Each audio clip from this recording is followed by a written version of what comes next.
All right, shalom. Welcome. May the words of my mouth and the meditation of my heart be acceptable in Yahweh's sight.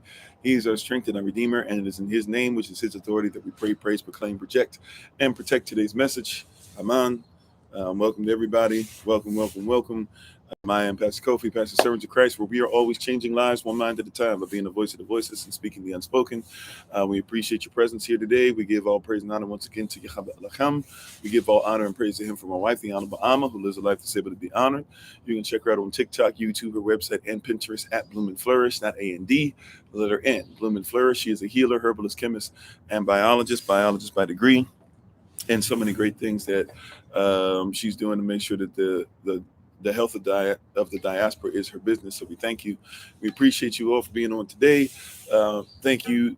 If you are thank to the moderators, the ministerial staff, the SOC, to if it's your first time, if it's one time of many, whatever the case might be, we're thankful and grateful to have you with us today, and we appreciate your presence here today.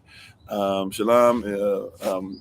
Hola, mi nombre es Kofi. ¿Cómo está? Bonjour, je m'appelle Kofi. Ça va? Aguaba, etc. Ohio, Wasayu, Namaste. Um, Habari, Jambo, Mimini Kofi, Nina Fra Kukutana Nowewe. Shalom, Anai Kofi. Mashalamche. Hopefully you're doing well. We wish you peace and everything today. Thank you for the love. Appreciate you. And shalom to everybody. Thanks for being on with us today. Today we're going to talk about something that some of you are familiar with, some of you may not be familiar with. We're going to talk about Maslow's hierarchy of Maslow's hierarchy of needs. Maslow's hierarchy of needs. And we're just going to kind of give an introduction, so I'm not going to go extremely deep into it. But we want to talk about this because it actually is something that affects many of us, especially in the diaspora, but it also affects many different diasporas or many different cultures. So we're going to have a conversation about it today. How you doing, Sister Kimberly, Aphrodisiac, Sister Cynthia? I'm well, Tom. Thanks for asking. Thank you, Sister Kimberly. Appreciate it. Thank you, Bounty. Appreciate you. Take care of yourself at work. Amon. How you doing, Big Brother Thomas? How you doing, Minister Sonia? Thank you, Sister Cynthia. Thank you to everybody. Some of you have already said it earlier. Happy born day. Today is my born day. 40th born day. So excited about that. Hello, Shalom. How you doing? Sorry. Oh, my wife is on. Hey, how you doing? And appreciate you. And appreciate what my wife is doing. Once again, please check her out on TikTok, YouTube, or website, and Pinterest at Bloom and Flourish, not A&D, the letter N, Bloom and Flourish. Thank you, Longfellow. Appreciate you. How you doing, Sister Sharice? If I didn't say so already. Thank you, Minister Sonia. Thank you to everybody. How you doing, Sister Tracy? And thank you to everybody. Thanks for being part of the community. Is it Wimpurin Q? I'm not sure if I said that correctly or not. But thanks for being on. And thank you to everybody who was with us yesterday for the Day of Atonement. And prayerfully, your Shabbat went well. Thank you, Sister Clarissa. Appreciate it. And so, and I guess something's planned as well for later on. So I'm just going to be in place if it's on Zoom or whatever the case might be. I guess we'll see you later for that if whatever's going on. I've just been told to be ready at a specific time. So I'll just be ready at a specific time. And whatever's going on is going on. We appreciate you. Thank you, big bro. Appreciate you. How you doing, Sister Betty? How you doing? Thanks for sharing live, Helen. How you doing? Hello, how you doing, Sister Shima? So appreciate y'all. And we're going to go ahead and get into this Maslow's hierarchy of needs. Now, his hierarchy of needs, we know about basic human needs, and we usually will say things about male and female. We talk a lot about that. As far as males, number one need is usually going to be respect. A female's need or is usually going to be to feel secure, right? And a lot of different cultures that remains key across the board. Thanks for the love. Appreciate it. Today, we're going to talk about it in a different format. So we're going to start off with, you start off with the physiological at the bottom, right? Physiological, so the things that you physically need, health, are you eating? Can you get out of the rain? Simple things like that. And then we go from there to safety, right? From there, do I feel safe? Right? Do I feel secure? Then from there, people are looking for love and belonging, right? Certain actions that make them feel like they belong, right? A family environment even. And then esteem. What are we doing to build people up? right? So to be esteemed is extremely important, build people up. And then lastly, at the top is self-actualization. And there's many different reasons that we should probably look at this and be aware of what's going on and look at these basic needs, because a lot of people have kind of flipped the pyramid. A lot of people take care of the physiological only or first, right? And so if you take care of the physiological only or first, so that's your main purpose, that's the main thing you're doing, you're going to run into some problems. If that's like the first things first is just take care of the physical, right? A lot of people only think about that, right? You go on you catcall or want to go on a date or try to go after somebody, right? And usually it's because of the physical. How you doing, Sister Deborah? Right? Usually it's because of what? The physical. So the physiological. Oh man, look at them hips. Physical, right? Oh wow, he got out the water, he had a six pack. Physical, right? Um, you know, oh yeah, I like it when young women or young men are running after me, right? Even looking at the age as far as what comes with that, the physical, right? And a lot of us are kind of stuck because we reversed it. We actually look at self-actualization as being the last thing. We then think about people lifting us up. Oh, that's kind of important. We want love and belonging, but we think that people will love and belong to us like if they make sure that we're safe first. And then once they make sure we're safe first, then we'll actually like think that all that is governed by what physically we have. How much do I have? How much money do I have? Et cetera, right? How many people are going to show up? How many numbers, did somebody give me? Even though you could say it's virtual, but really it's a physiology, right? We're virtually hoping like the virtual is just us experiencing something that we would like to have physically, correct? So how many people showed up?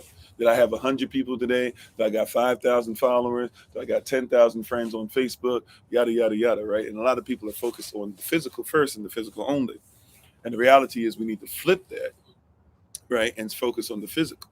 We need to flip that. Focus on the self-actualization. Now, we would call that like the spirits, the ruach, the pneumatical, right? But realizing who you actually are should always come first. Who are you?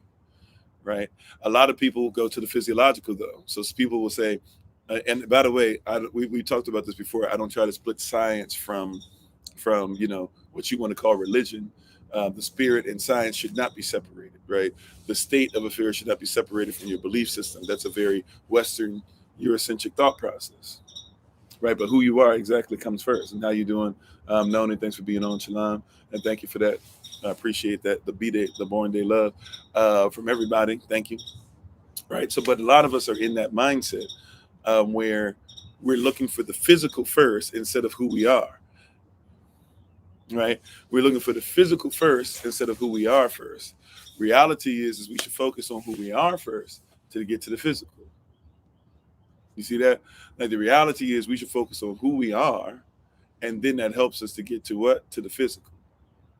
So we should do what? Focus on who we are, and then we go to the physical. Focus on who we are to be able to get to the physical. A lot of people focus on the physical to get to who they are.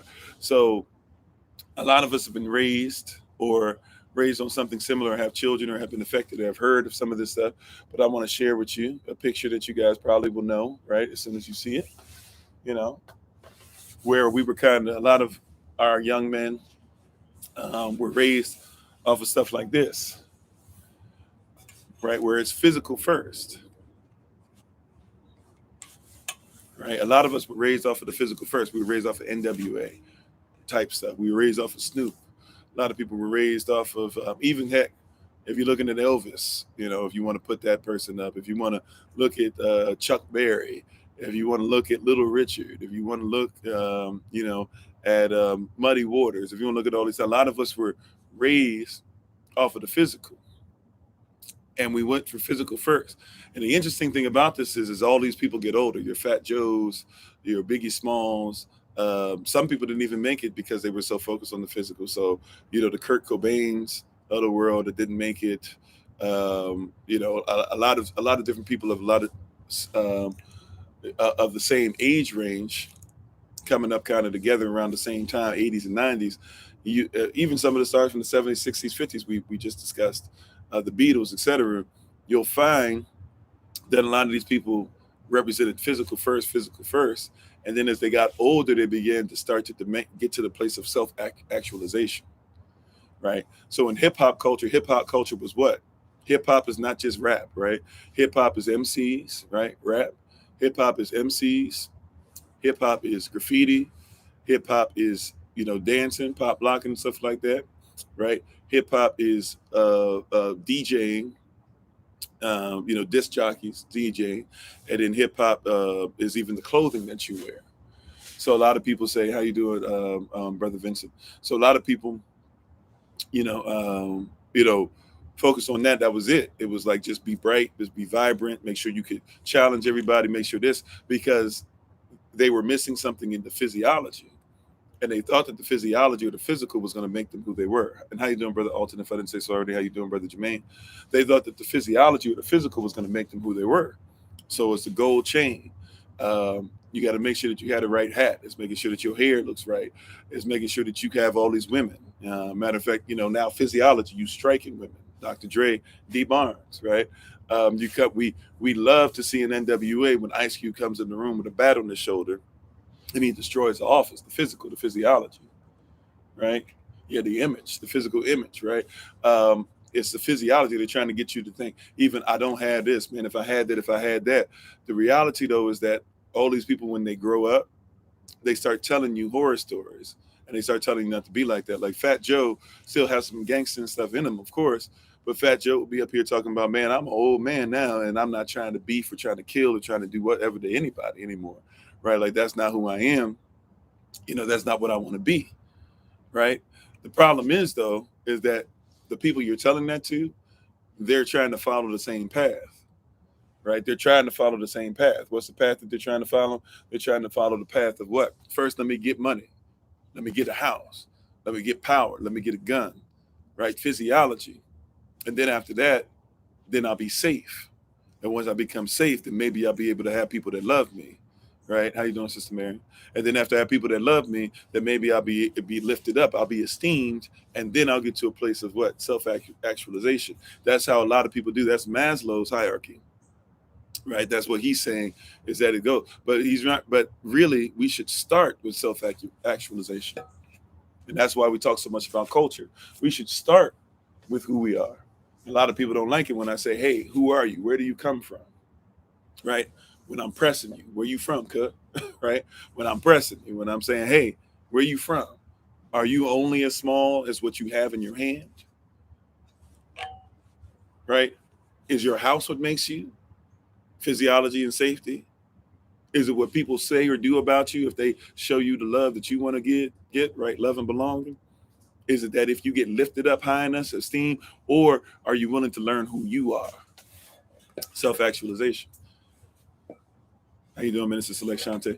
Right? Self-actualization. See, that's key. Everybody usually starts at the bottom of the pyramid. And people say, well, of course you start at the bottom of the pyramid, right? But the reality is no, like you don't have to.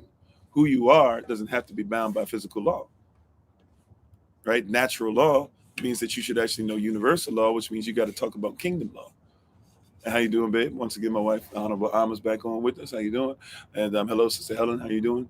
So we're busy talking about the self. We're busy talking about the physical things, right? That's why I said inward reparations better come before reparations, because if not, you're gonna have a hard time as a people keeping up with what it is that you're doing. If you're trying to only think about I need physical, just give me money.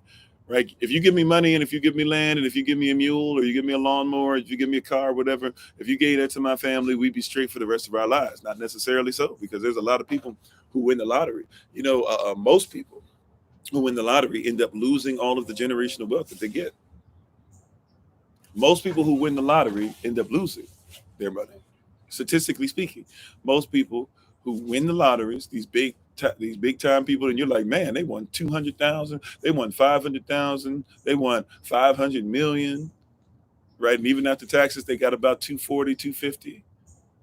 Guess what? They still lose the money. You know why? Because they didn't have what? Self-actualization. The physical things don't even matter as much if you don't know who you are, right? There are people out there that live great lives who are supposedly in poverty, and they travel more than everybody else and do a lot more stuff. You know why? Because they have self-actualization, right? The physiological, they were like, look, man, just give me some land and I can go travel and do whatever I want for the rest of my life, right? I don't need but 30,000, 40,000 a year. I know how to feed myself off my land. I know how to do this and know how to do that. They become sovereign in every aspect. And when they do so, guess what? Now they're living better, right? They're living whole or wholly. Put a W before that H. You said they planted a very negative seed to the community, but now they realize how stupid it was. Yeah. Right. So it took them going all the way through years from the physical to getting safety to realizing what real love was, not just having a bunch. Like Fat Joe talks about a story, for example. And thank you, Brother Vince. Appreciate it. Uh, oh, wow. Amen, Minister. Fat Joe, thank you, Sister Helen. Fat Joe has an experience that he talks about to where, he had hundreds of guys that would be with him all the time and roll with them and rock with them. And he had about 100 to 200 guys that wherever he traveled to, they got to travel and everything. And one day he came to him and he just said, he was just testing him. He said, you know what, guys, I don't have it like that no more. He's like, I'm just telling you what it is. Thank you. Thank you, Keith. Appreciate you. He said, I don't have it like that no more. I can't do all that stuff. I can't take care of y'all, I'm just letting y'all know. And he said out of like 100, 200, whatever it was, he said out of all those guys, he said only 6 of them said, Joe, no matter what, we rocking with you. We don't care what you got or don't got. We love you, right? He was so focused on the physical for the longest. And he didn't realize that, he was providing safety and they were providing safety for him. So he thought that they loved him. But when he tested the love, he realized that they were only there for the physiological. They didn't care about, Fat Joe. They cared about what he could give them. They didn't care about his self-actualization. But that moment taught him who he was and who they were, right?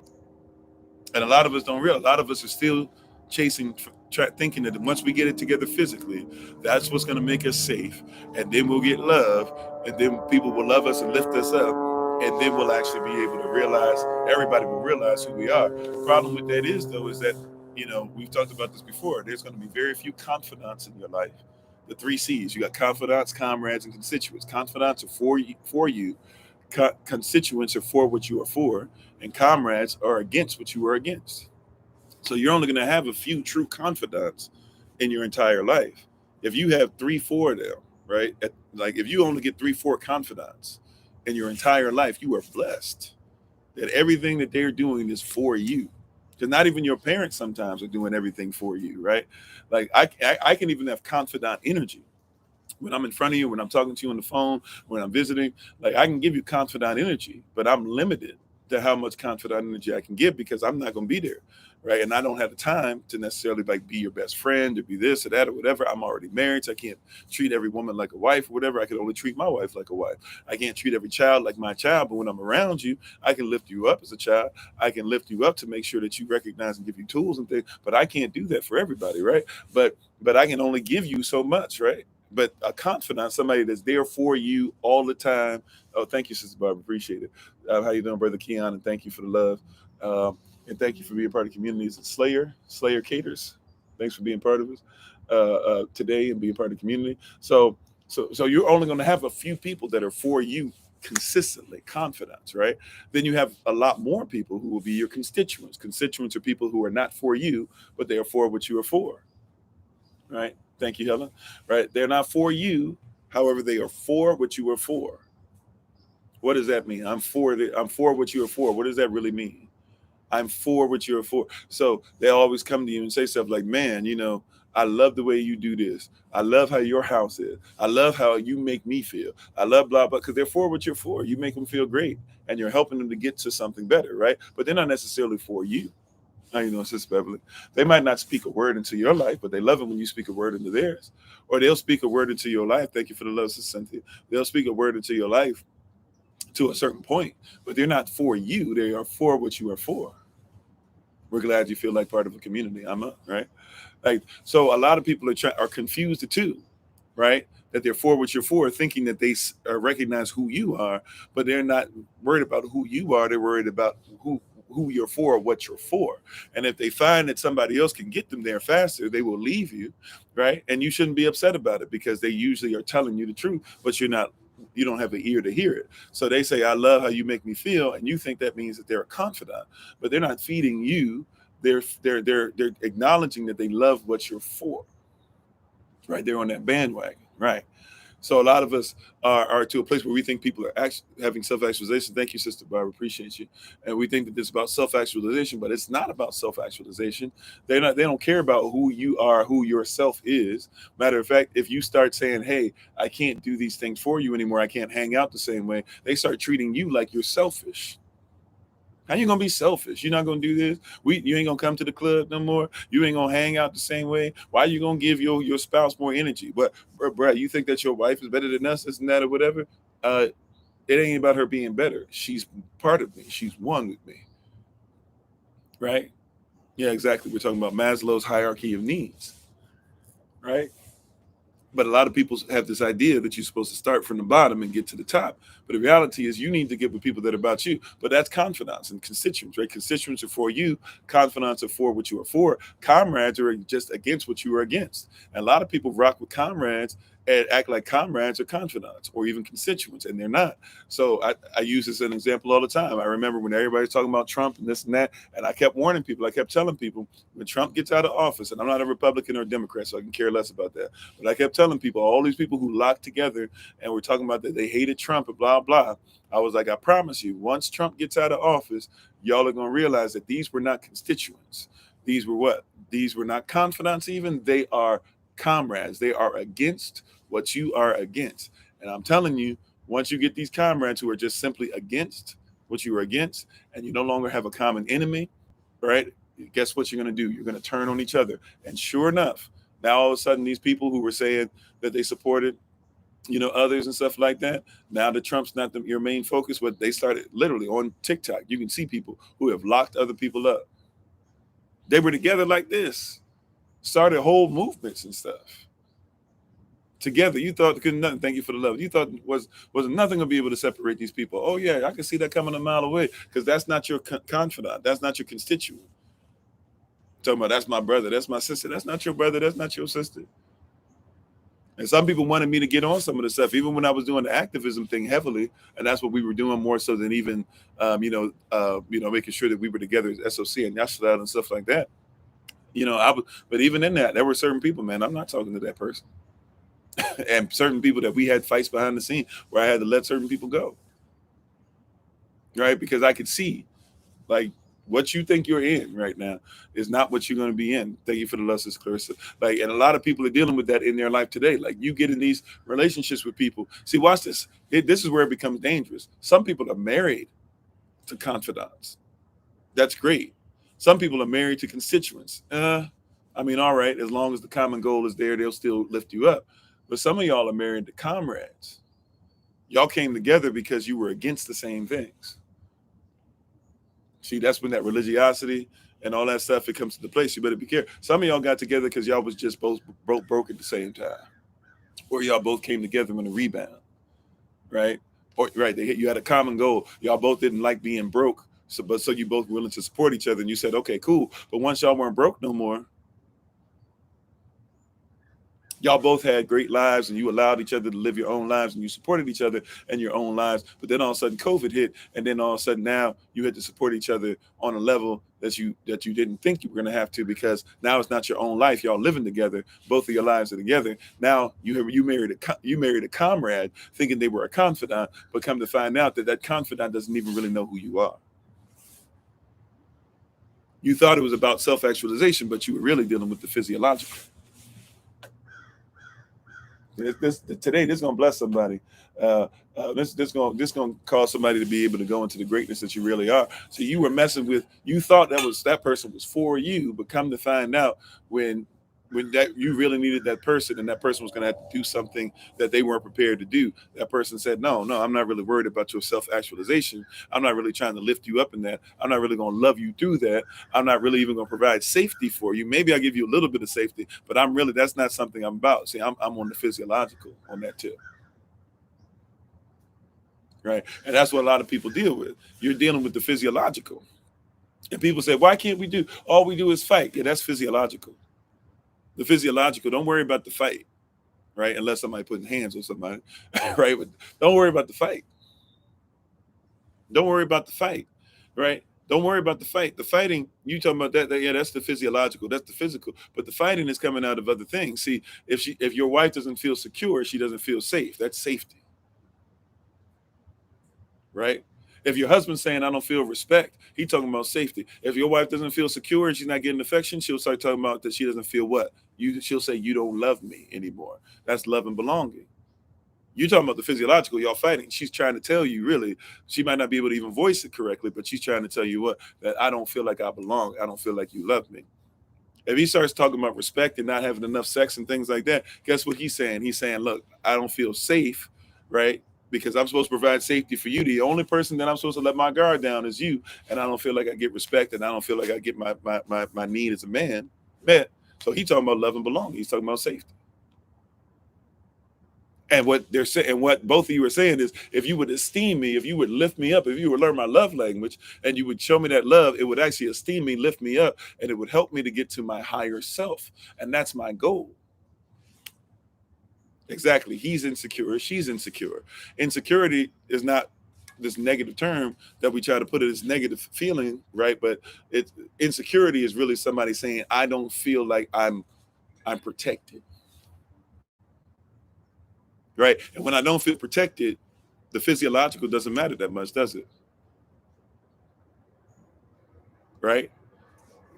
They will leave you no matter how much money you making after a while, because the physiological, hey man, even if you want to say they're a gold digger, male or female gold digger, whatever, after a while the gold digger will leave you alone, or they'll just leave and take your money, right? Because the physiological is not really as big a deal for them as what the safety they got with you, because they were looking for safety. But once again, we have this thing reversed where a lot of people are looking for the physiological only. So if you get in a relationship, if you become a friend of somebody, if you dapping people up just because y'all physical, if you dapping somebody up just because they're part of the diaspora, look, not all skin folk is kinfolk. Yeah, the codependent or even the interdependent, to even take it a step further. But yeah, the codependent goes hand in hand with narcissists, but I would say the independent. I mean, see, a lot of people are independent. They think of themselves as being independent, but you need to become interdependent. The Most High, watch this. Thank you, Helen. Appreciate it. Like, watch this. The Most High, what is not requiring us to be independent of Him. And as much as people want to say this, right? We have to be careful when we say this. We say, I'm totally dependent on Yah, but He doesn't want you to be totally dependent. He wants you to be interdependent. He says, right, here's the prayer, right, that we love to say, and it's from the Sermon on the Mount, Matthew chapter 6, verse 9. We call it affectionately the Lord's Prayer. Our Father, the source, who art in heaven, has a particular place where His throne is. Hallowed be thy name. Name or authority is lifted up above everybody else. But then what's the next part say? Thy kingdom come and thy will be done on earth the same way it is in heaven. In other words, He's waiting for you to do what He does in heaven on earth. And as you do what He does on earth, He's going to agree with it in heaven.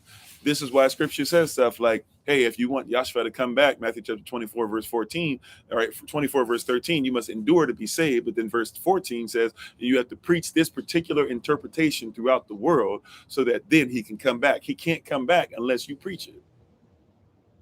Interdependent.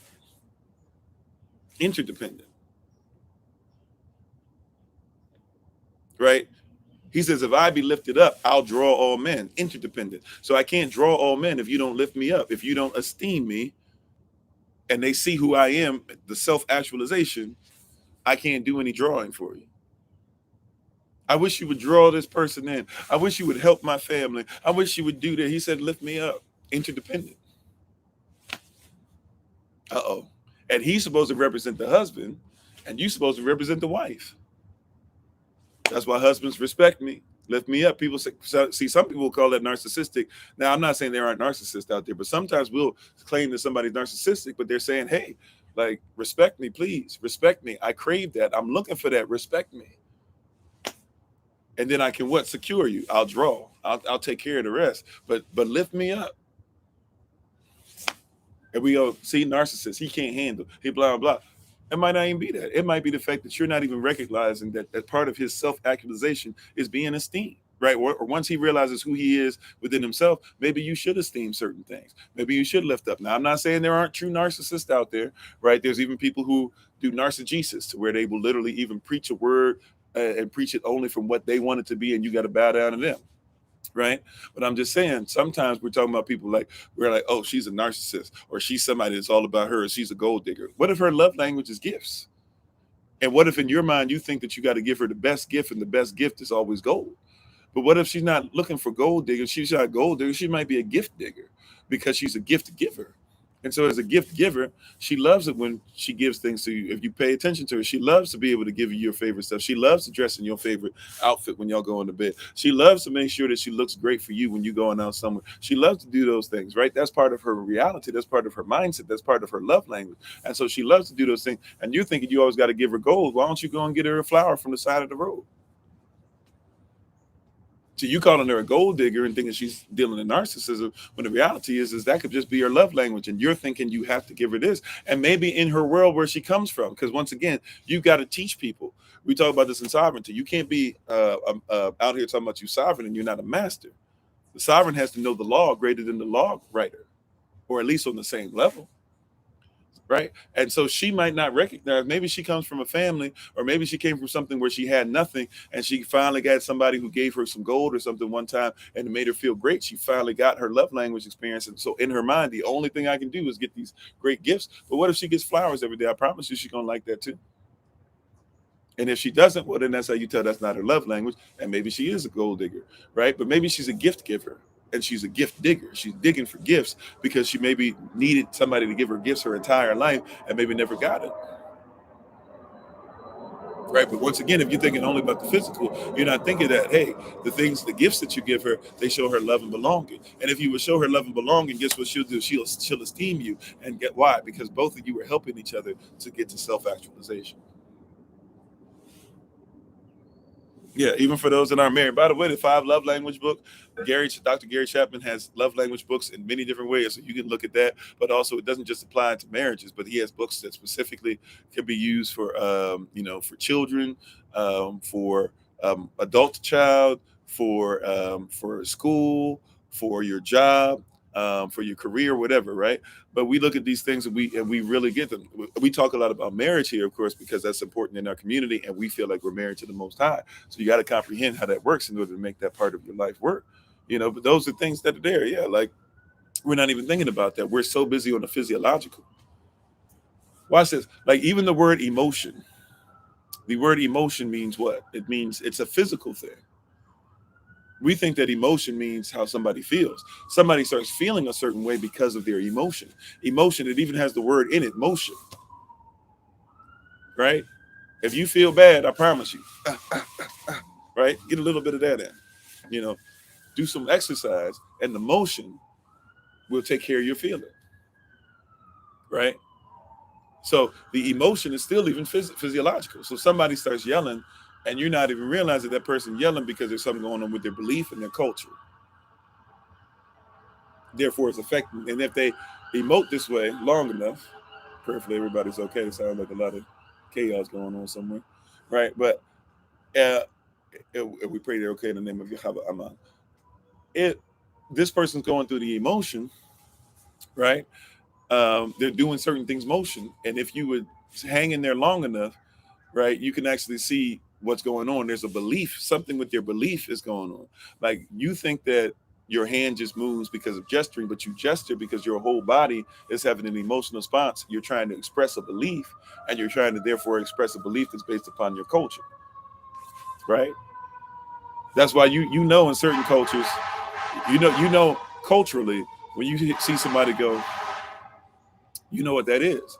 It's emotion, but the emotion is getting to the place of where they feel. And if they start feeling that way long enough, then you start determining their mood. And if their mood ain't right, you're going to see that the effort or energy they put into certain things, which causes them to have certain habits if they do it long enough, right? Like this is starting with the physiological. That's just the emotion. What you see is just the beginning. That's why when we meet up next week, it's going to be what? Look beyond what you see. Don't get stuck in just what you see. Even the way it's set up. We had this thing set up where you're going to have to look beyond what you see. If you're coming in there for a specific aesthetic, you're going to miss what the Most High has.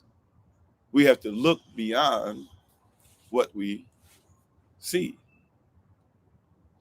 That's physiological. What you see is only in the physical.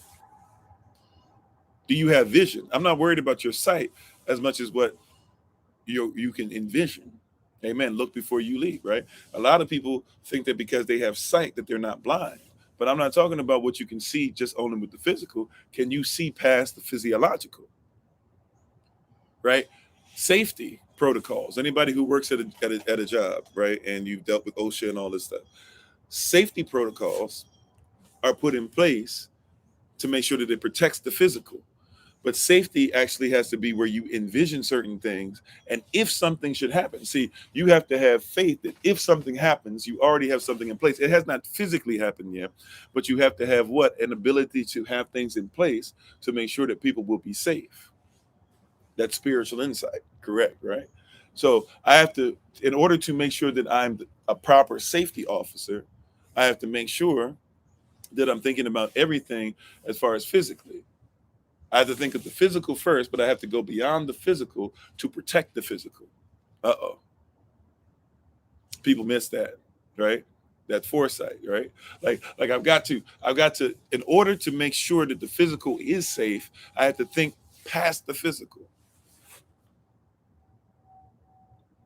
Did y'all catch that? In order to make sure the physical is safe, the physiological is taken care of. I have to actually make sure I think past the physical so that I can be safe. In other words, it might not have happened physically yet, but it has to be on my mind, my heart, my emotion, my spirit, everything. I have to start teaching as a safety officer. I have to make sure that I stop things from time to time and teach whole classes just on safety. I had to stop everything and say, hey, let's teach a class on safety. Let's teach a class on it. Let's make sure that we know that we're lifting things. Don't lift with your back. It can be, simple things like that. It can be things like, hey, if you're dealing with the chemicals, here's where the sink is. The sink's going to run like this. Make sure that you put your eye in this fashion or your head is tilted like this. Make sure that you're not, keeping the water there or whatever, but you want to make sure you're flushing out. Like you have to go through those different things. In order to make sure that the physical is even protected, I have to think past the physical. It hasn't happened yet, but I have to already have things in place for what could happen. See, we're reversing it. We're thinking that in order to be physically taken care of, I'm gonna put the physical first, and then I'm gonna worry about my safety. Right? But that's why everybody who plays football, you got to be ready to go ahead and what? When they play football, they tell you can't play football if you're thinking about what? You can't actually do the physical if you're thinking about what? Anybody even know where I'm headed? I want you to think this through. A lot of football players will tell you that the second, or even basketball players, et cetera, baseball, but football is, a very violent sport. We know even rugby players will tell you the same, right? Sumo wrestlers will tell you the same. Wrestlers, professional wrestlers will tell you the same. Amateur wrestlers will tell you the same. We can't sit up there. MMA fighters will tell you the same thing. Yeah, you can't play football and worried about getting hit. You can't box if you're afraid to get hit. A boxer who wins every round is still going to get hit in every round.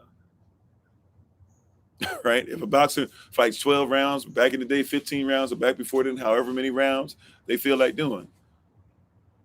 Right? Like at the end of the day, you can't go in the ring and be scared. And if you are, you already know you're not going to make it that far. So you actually have to feel certain things to keep safety. The safety is something that you have to have above the physiological, right? So if you're going to play just only a physical sport, just in something that's physical, fine. But if you're not going to think about safety, right? There's even a position in football called the safety position. You got a strong safety, you got a free safety, right? And the safety is supposed to be the last line of defense. So the person who's playing up front, the front seven, right? The four, usually if we're talking about 4-3, that's the most typical defense that's out there. So we're talking about four people up front who are trying to get to the quarterback, usually quarterback, running back, etc. Their goal is not to worry about the safety. Their goal is to just go. They're only thinking, all they got to think is go, physiological. All they got to think is I'm going, right? That's all they thinking. I'm going, right? Yeah, just like a warrior in battle, right? If you're in the front line, you ain't got time to think about blah, blah, whatever. There's certain things you're going to do, right? that might cause you to be safe. But if you're on the front line, you got to be ready to put your life on the line, right? There's a very small thing, but there's other people, right? Let's even keep it in the realm of warriors, right? Somebody else is giving instructions, and in order for them to win, they need to make moves to make sure you're safe. So the person who's in the safety position, so to speak, is above the person who's only thinking about the physiological. But once again, a lot of our mindset is physiological only, physical, physical, physical, physical. What do I have? Who am I going to fight against? This person cussed me out, I'm going to cuss them back out. I like this clothing, so I'm going to buy it. I'm going to go to the store and I'm going to buy at the store, right? Not thinking about what the safety procedures. I like this food, so I just go get it. I like the taste. You're not even thinking about what safety is going to protect the physical. Yeah. And one wrong move, it could be over. So there's a lot of pressure. I can tell you, as somebody who's been over people, right? It's a lot of pressure when we got to go to a certain place. And sometimes I was over people who outrank me too. And when I have to be in a specific position and I got to make sure that everybody says something, if I do something, whatever, somebody's life could get messed up. Somebody could look the wrong way for the rest of their life. If I say something, they could get somebody kicked out, right? If I don't teach somebody how to make sure that they dress correctly, they may not make it to the next, they might not be able to have as long a career because they don't look as well presented as they could be, right? Like I have to make sure that I'm giving things as far as safety. I have to teach certain things. I got to teach. Like when you go to the firing range, you got to make sure that you teach people how to fire and make sure that because if you're not used to firing, right? If you haven't gone through certain safety protocols in the physical, it doesn't make sense to hold the gun the way that you hold the gun. So a lot of people go, they finish at the range or whatever, right? And they finish their different positions or whatever, prone position, doing all these different things, hitting targets, doing whatever, no matter if it's a shotgun, if it's the 9, if it's the M16, if you got an M60, whatever it is, it's not natural to be like, oh, okay, I'm finished. All right, cool. Hey, what y'all gonna do? Blah blah, right? Because you talk with your hands. But when you on the course, you can't start talking with your hands because if your barrel goes somewhere else and you haven't been counting or you got one in the chamber or something crazy happens, right? So I've seen it where people have gotten the break speed off them, right? Because they're doing what physically, become naturally. Somebody doesn't shoot weapons. If it's your first time, especially, you might mess around and do this. As soon as they start seeing your hand move, everybody jumping on you and beating you up, right? Because you are not going to kill us out here, right? Because we understand that your physical getting beat up for a second is not as important as our safety,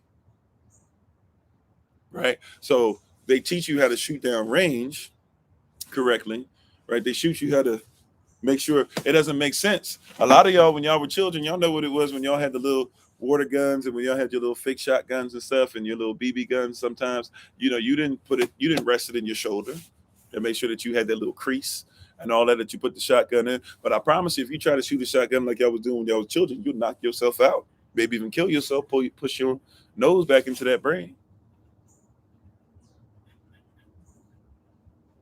You can't go to the airport in the clothes after the range either. Yeah, for certain reasons, right? So there's a lot of stuff but the physiological, the safety comes first. But people think physical before safety. That's why you got to go the opposite way. People are trying to go physical on up, but you got to go self-actualization and spiritual on down. Self-actualization. Self-actualization. You got to know you got to know who you are, right? That's why if somebody's going to talk to you, you don't just talk to somebody like you do in the range. Oh yeah, what's up? What's going on? No, head down range. Somebody comes, they put their hand on your shoulder, and then that gets your attention because you can't really hear that much anyway, especially if you got proper etiquette and everything's together and proper protocol. You got your ears covered, right? So you can make sure you don't go deaf on the range. So if somebody's gonna talk to you, I got to put my hand on your shoulder. Safety first, and then oh, okay, let me stop what I'm doing. Let me try to make sure that I'm listening. What? Okay, got you. Right. You know what I'm saying? Like there are certain protocols that are in place, right? There's certain protocols that are in place. But even before safety, you should be focusing on what? Love. Love is an action so powerful that it brings about description. It is a description so powerful it brings about manifestation. How you doing, Cash? Right? It says shoot. Most states are free to carry, but the wrong color will get Question detained though. Well, yeah, but and we can discuss some of that because we are going to discuss some of that actually. But I want to make sure we get this foundation correct because it's important, that we do that right.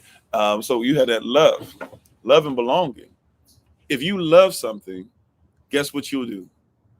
If you love someone, guess what you will do? You will make sure that they are safe.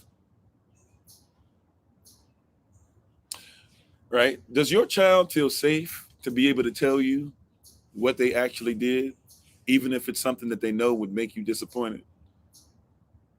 Because if they don't feel safe, if they don't feel loved enough, then they definitely not going to feel safe enough.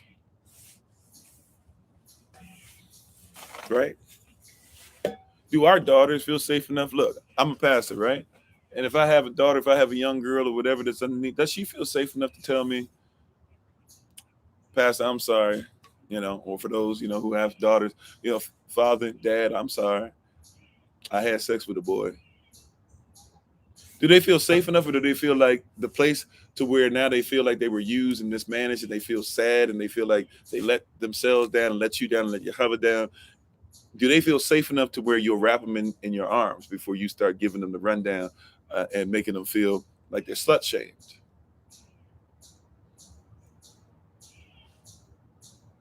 You know what I'm saying? Like love and belonging is going to make somebody feel safe, right? And this is why we try to make it a safe space on here, because there's a lot of y'all that go through stuff, and I see y'all dip out and stuff, and then when I finally talk to you, oh yeah, I was going through this. Some of y'all still ain't told me what you've been going through, but that's okay. It's not my business all the time, But I know a lot of people be like, oh, Pastor Kofi only knew blah blah. It's like, man, if you don't get out of here with that, if you only knew the Pastor Kofi and did some messed up stuff too. And by the way, I don't have no heaven or hell to put nobody in. Let us be willing to have this be a safe space. I'm not saying you got to put your business out in this platform. What I'm saying is that I try to be open enough that people can come and can admit that I'm falling short and can go through these different things, right? And it's okay that you don't feel like you are enough right now or whatever. And it's okay that you feel like you're backtracking. And it's okay that, you going through a real frustrating time and you've been spewing out frustration, right? But a lot of our children can't even come to our parents and say that we've gone through da da da da because they don't feel loved enough. Therefore, they don't feel safe enough. Therefore, the physiological is not really going to be taken care of.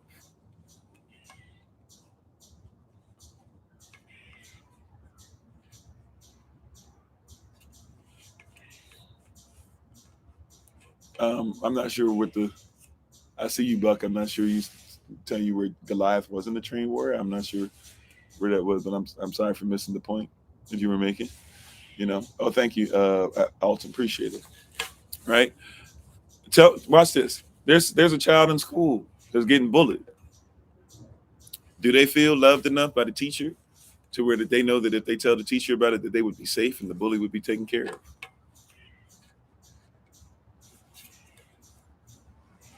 Thank you, Minister Sonia. Minister Sonia over there sizing it up. I love it. Right? But do you know? You know what I'm saying? Like there's a woman out there. This happens so often that it's scary. There's a woman out there who's going to go to a church and she's going to say that I need help and I have these babies, I'm pregnant again, I don't know what to do. And there's a church out there where they're going to say, well, we'll pray for you, but everybody's going to roll their eyes and they're not going to help her. Right? She's looking for love. We ain't even got to esteem lifting her up. She's just looking for love. She's just looking for action. She's looking for a hug. She's looking for more than just a prayer. She's looking for, look, man, if you got $10 in your wallet, she's looking for, look, hey, one of y'all sisters that want to act like that you all had just one husband and y'all want to act like you ain't got no stepchild or you ain't got no stepfather you married to or whatever. She's looking for somebody to say, hey, you made it out. Can you help me? And she's not going to feel no love. You said you've been there. Yeah, like that's a very common thing. And so since she's not going to feel any love, she's not going to come back because there's no safety. She already feels like she's not safe in the street. If she sees she's not going to feel safe in your edifice, in your building, then what's the point of staying? And therefore now the physiological is still unprotected. Yeah, and so the world is so judging and negative. That's why people say there ain't no difference between the church and the world. See, be careful.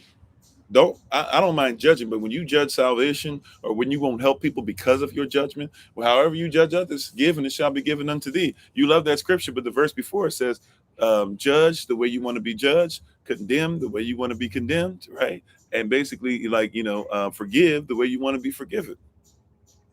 I know it says, judge not, lest they be judged, but that's what it's really saying. And before that, go back to verse 32 of Luke chapter 6, and it's going to tell you, hey, if you can only love people that love you, then you ain't really why should we be thankful for that?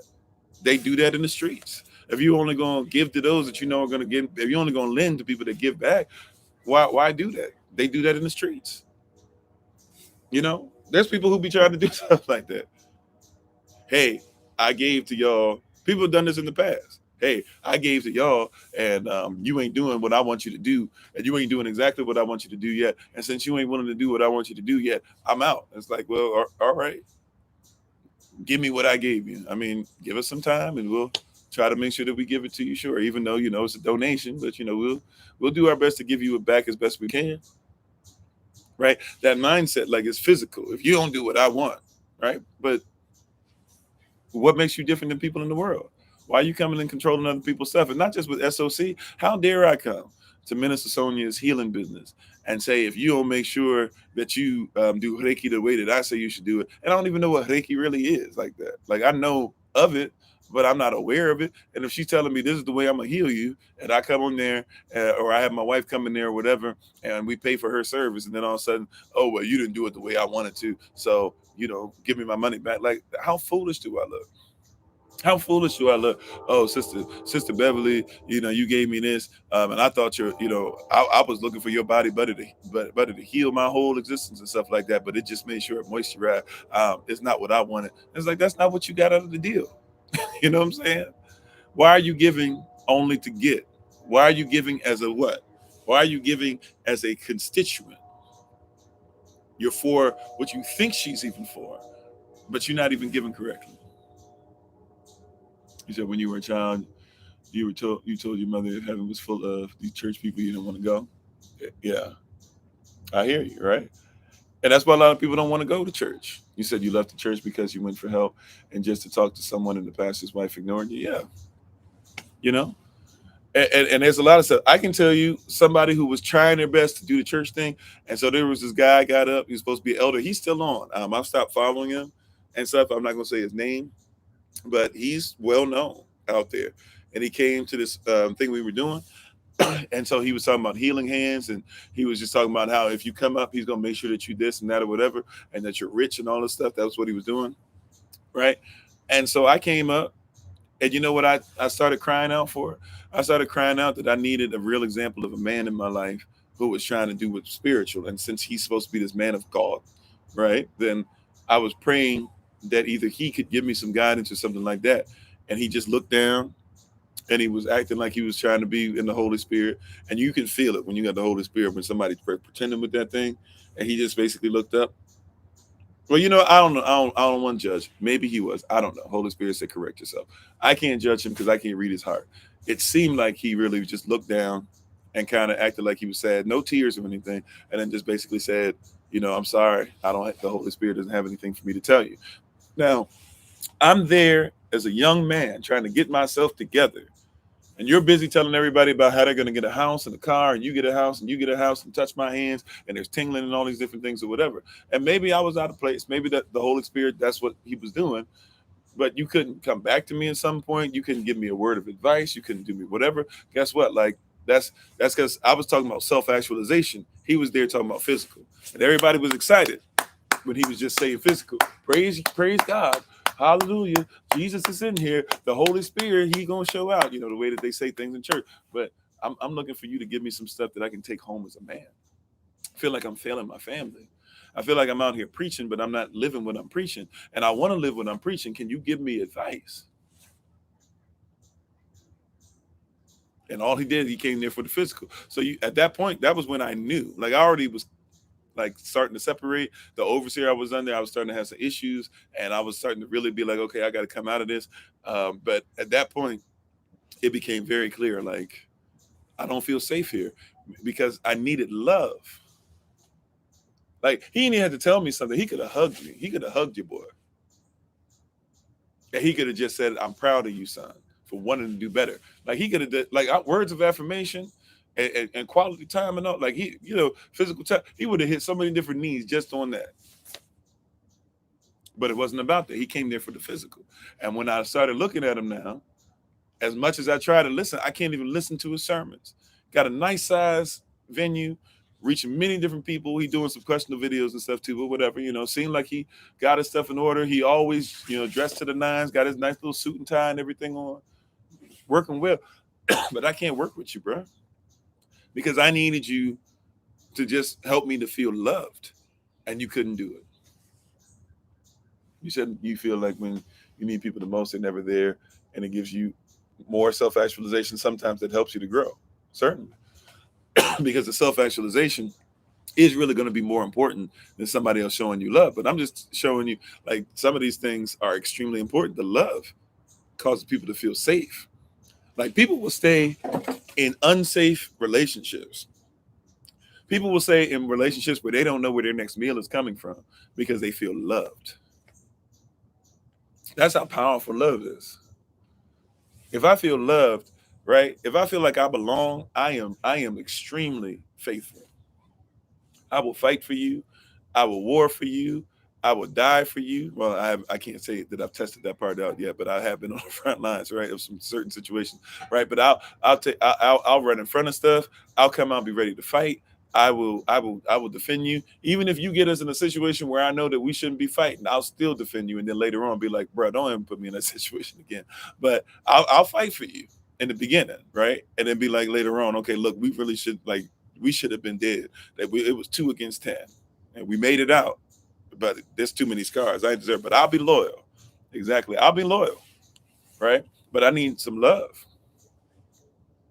People want loyalty without love. They want you to be loyal and promise safety to them, right? Without love, it doesn't make sense. Why won't he love me? Why won't he make sure that I feel secure? Okay, he should make sure you feel secure. And by the way, brothers, don't ever forget that you're making your wife feel secure should not be based off of how much respect she gives you. You should receive respect in return, but don't just base it off of, okay, if she only give me this much respect, then I'm not going to give her that much money or blah, blah. That's foolish. That's stupid, right? However, we must admit that if you don't give a man respect long enough and his love tank is empty, right? His love account, his bank account gets close to empty, you can't make the same withdrawals as far as demand and security anymore, right? You can't make the same withdrawal. You can't make the same withdrawals that you used to because he ain't got as much for you. It's natural. That's the nature of things, right? If there's an apple tree and I take, it's only got 45 apples on it, and I take 15 apples one day, and I take 15 apples the next day, and then I take 15 apples a day after that, right? And I don't give it time, and I don't respect the process that it has, and then right? I can't be mad at the tree and chop down the tree and say the tree ain't nothing because the tree has no more apples. Like, it takes time, right? If I take the apple at the wrong time, right? If I take the apple at the wrong time, right? If I eat of the apple at the wrong time, I can't be frustrated when I eat of the apple at the wrong time, right? And it doesn't taste sweet. Matter of fact, it tastes bitter. It tastes bitter because it's not where it's supposed to be yet. You hear what I'm saying? Like this stuff has to be in place, but it really should be coming from the opposite. So you should be rooted in self-actualization. But let me keep going. I'm sorry. Let me keep going. Esteem is after that, right? Self-esteem. But really, we put it after, but really it should be before. Esteem should be from love. Why? Because if I don't have self-esteem, I don't care. Like, people keep talking about this. Your love is only going to be on the level of the self-esteem that you have. That's why it says, love your neighbor as you love yourself. This is so big, and I wish people got this. I wish I got this when I was younger, and I would have been so much further ahead than what I am already. Like, I promise you, you have to ensure that you esteem yourself, right? You got to be able to be lifting up within your own self, because you cannot love people if you cannot love yourself. How you doing, Tree by Living Water? Right? A lot of people out here, trying to love other people, but can't esteem themselves. And so guess what? Your family is not getting what you think they're getting. Now you're loving them, and you might be saying, a lot of us do this. I didn't get loved by my parents, but I love my children. And I love my children, but I don't really worry about myself, but I worry about everybody else. That works fine to a certain extent. However, the problem is that your children ain't getting the best you. So yeah, you're giving them better than what your mama or daddy might have gave you, but you ain't your mama or daddy. You bring yourself down because you're the one saying. Now I'm saying we should honor our parents. I'm not saying I'm not talking about nobody's mom or daddy badly, poorly. All right. I hope it's not coming off as that. I need to be real with you for a second though. You the one out here. You the one out here talking about that you didn't get this from them and you didn't get this and it was incomplete and it made you feel bad and it made you feel sad and this and that or whatever. You're the one out here saying that, not me. So if you're the one out there saying that, why would you keep comparing yourself to what wasn't correct for you? Esteem yourself. Self-esteem. Cat Williams says, it has a joke, right? All these women out here talking about you made me and this and that or whatever, talking about stretch marks and showing them to the baby and say, look what you did to me, right? Talking to them or whatever and talking about how I brought down your self-esteem. He's like, how can I bring down your self-esteem? How can I bring up about how you esteem your mother effing self? That's the joke that he said, right? You know? Now, I'm not saying somebody can't help you to have lower self-esteem, but really it's not self-esteem at that point. You're talking about how you feel about yourself. Self-esteem is we got to esteem. Esteem. Yeah, I got to uproot the seeds, past pains, have planted within. Yeah, and it esteem. You know, but you're not able to esteem yourself. So if you're not able to esteem yourself, yeah, you can love your children to a certain extent, but you're not going to love them as much as you can.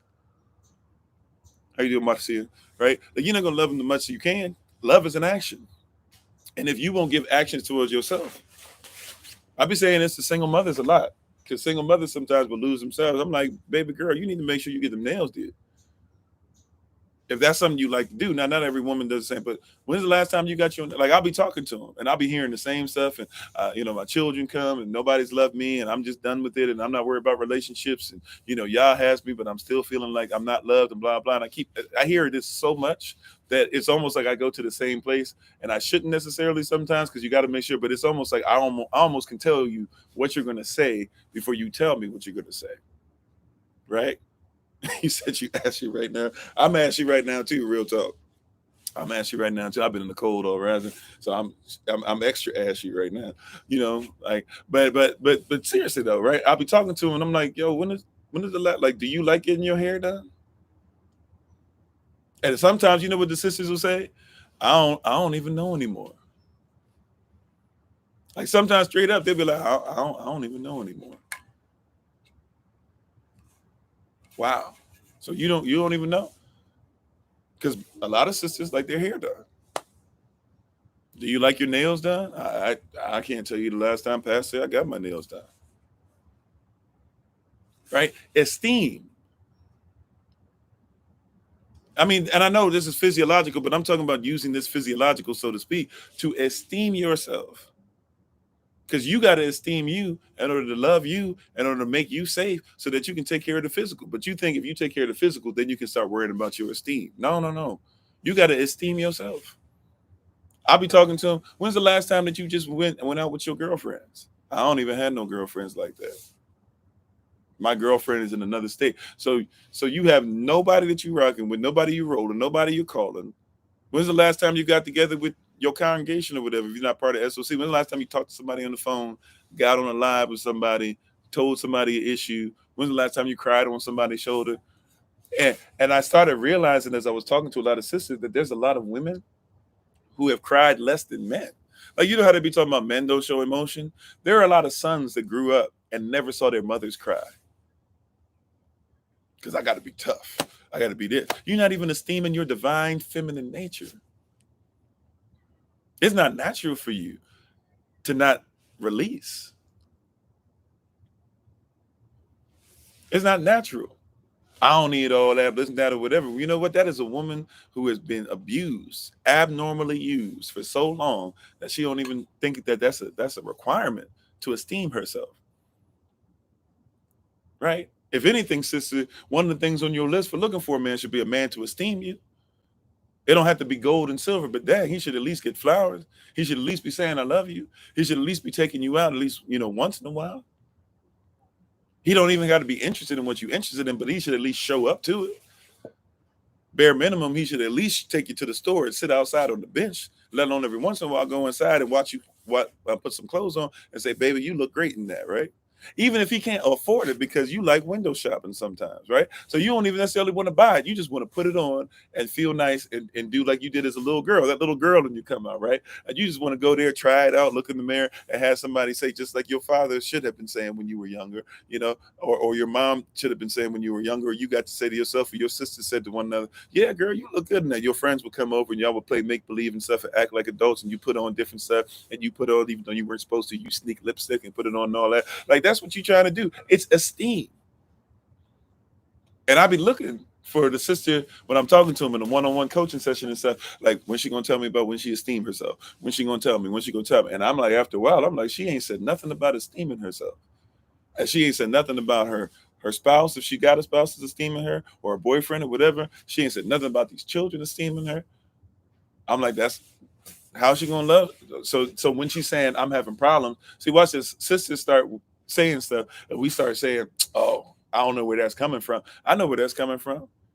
You were used to her just loving you and loving you and loving you and loving you, but see, her gas tank is starting to get on fumes, and there's nobody filling it up. There's no esteem. That's what esteem is for a woman, when she feels secure and when she feels affection, and when she gets those words of honor, and when you start putting her and patrolling her in front of everybody. I don't care.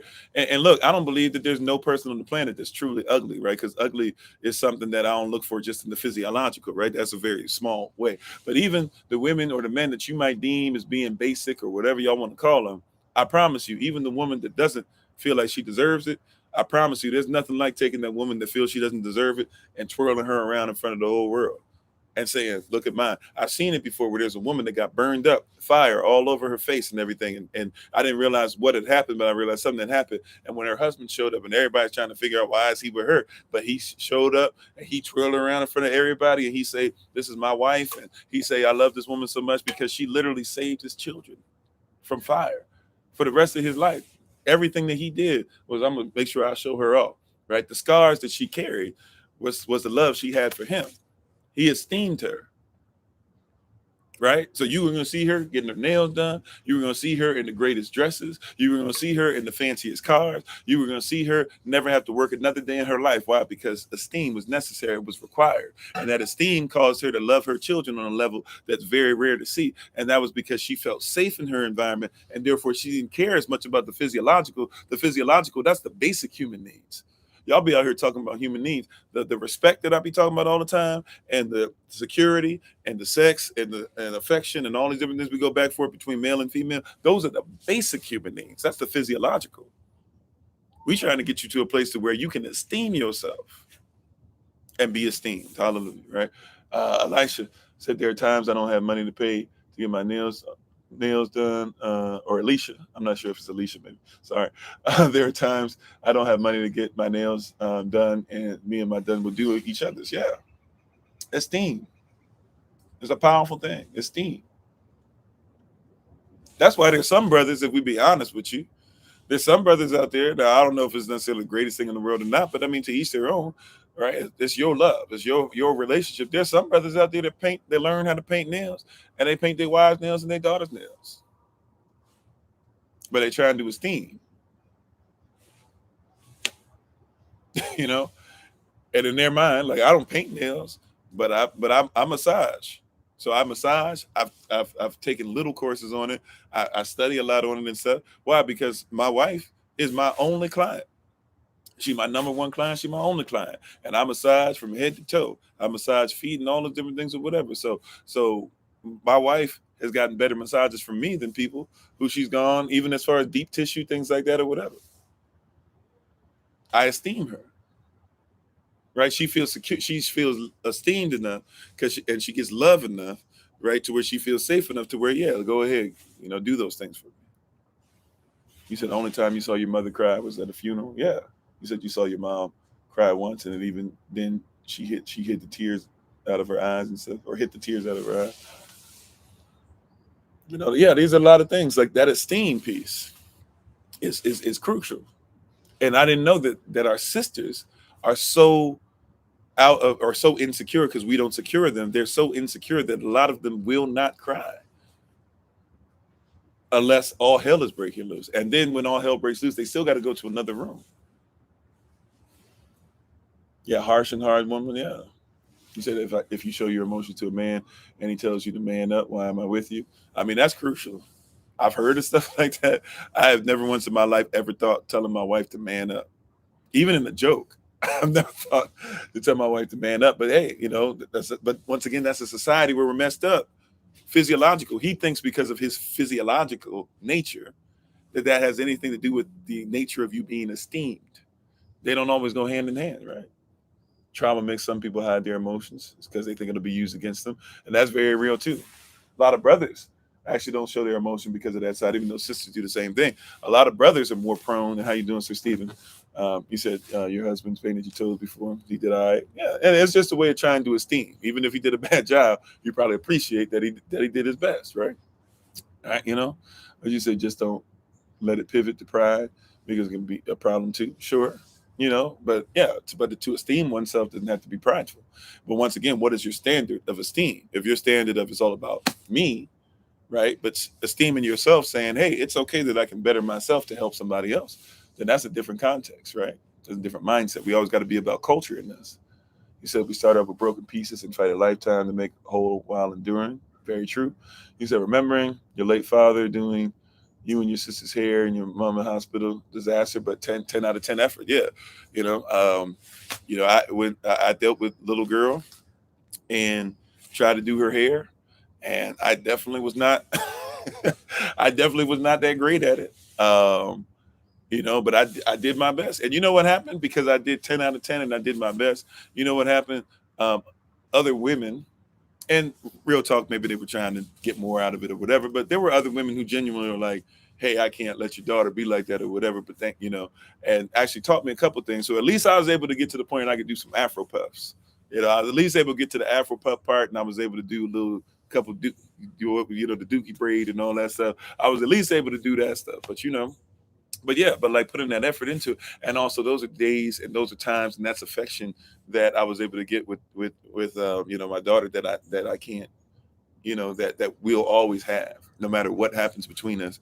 That's something that you can't take away, right? That's that effort, and it's coming outside of yourself. That's what we're saying, like that esteem. And a lot of people are missing that esteem. A lot of people didn't get that esteem. You said your father did hair too. It's classic two braids. Yeah, two braids, man. I can't even do it no more. I haven't done it for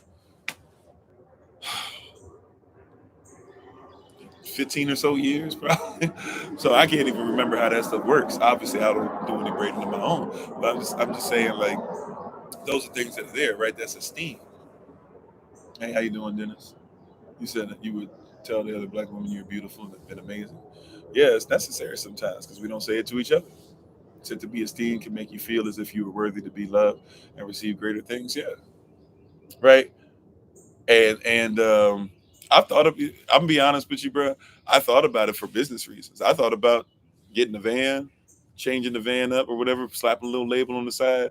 Because I got family that we help build up stuff to where they're trying to that they do mobile nails and stuff like that show up. So for a while, because I didn't want to do no 9 to 5, I was thinking as another business, just go ahead and start that, and then eventually you can hire somebody else to do it. So ain't nothing wrong with that. I'm not saying if you're a male or whatever, you can't do nails. I'm just saying to each their own. I know people feel different about it, but I'm just saying, like, that's an esteem piece. That's just, we're trying to show that esteem, you know. And for a lot of men, they don't show that emotion on the other side because they don't feel esteemed and they don't feel lifted up, right? To cry in this community, in our society today, to cry actually makes us feel like we have less value. And that's a sad place to be, right? Like, how many men have needed a great cry? They just needed to release everything. They need to cry out, There's a reason why there's a reason why your men that go to church, they won't say hallelujah. Those of y'all that men still go to church and stuff, like there's a reason why they don't say hallelujah like that, or they won't scream out, because they don't feel safe. Even in your churches, they don't feel safe like that. You said, how do you even begin to rebuild that part? Which part you talking about, B Hunt? And how you doing, by the way? Thanks for being on. Which part you talking about?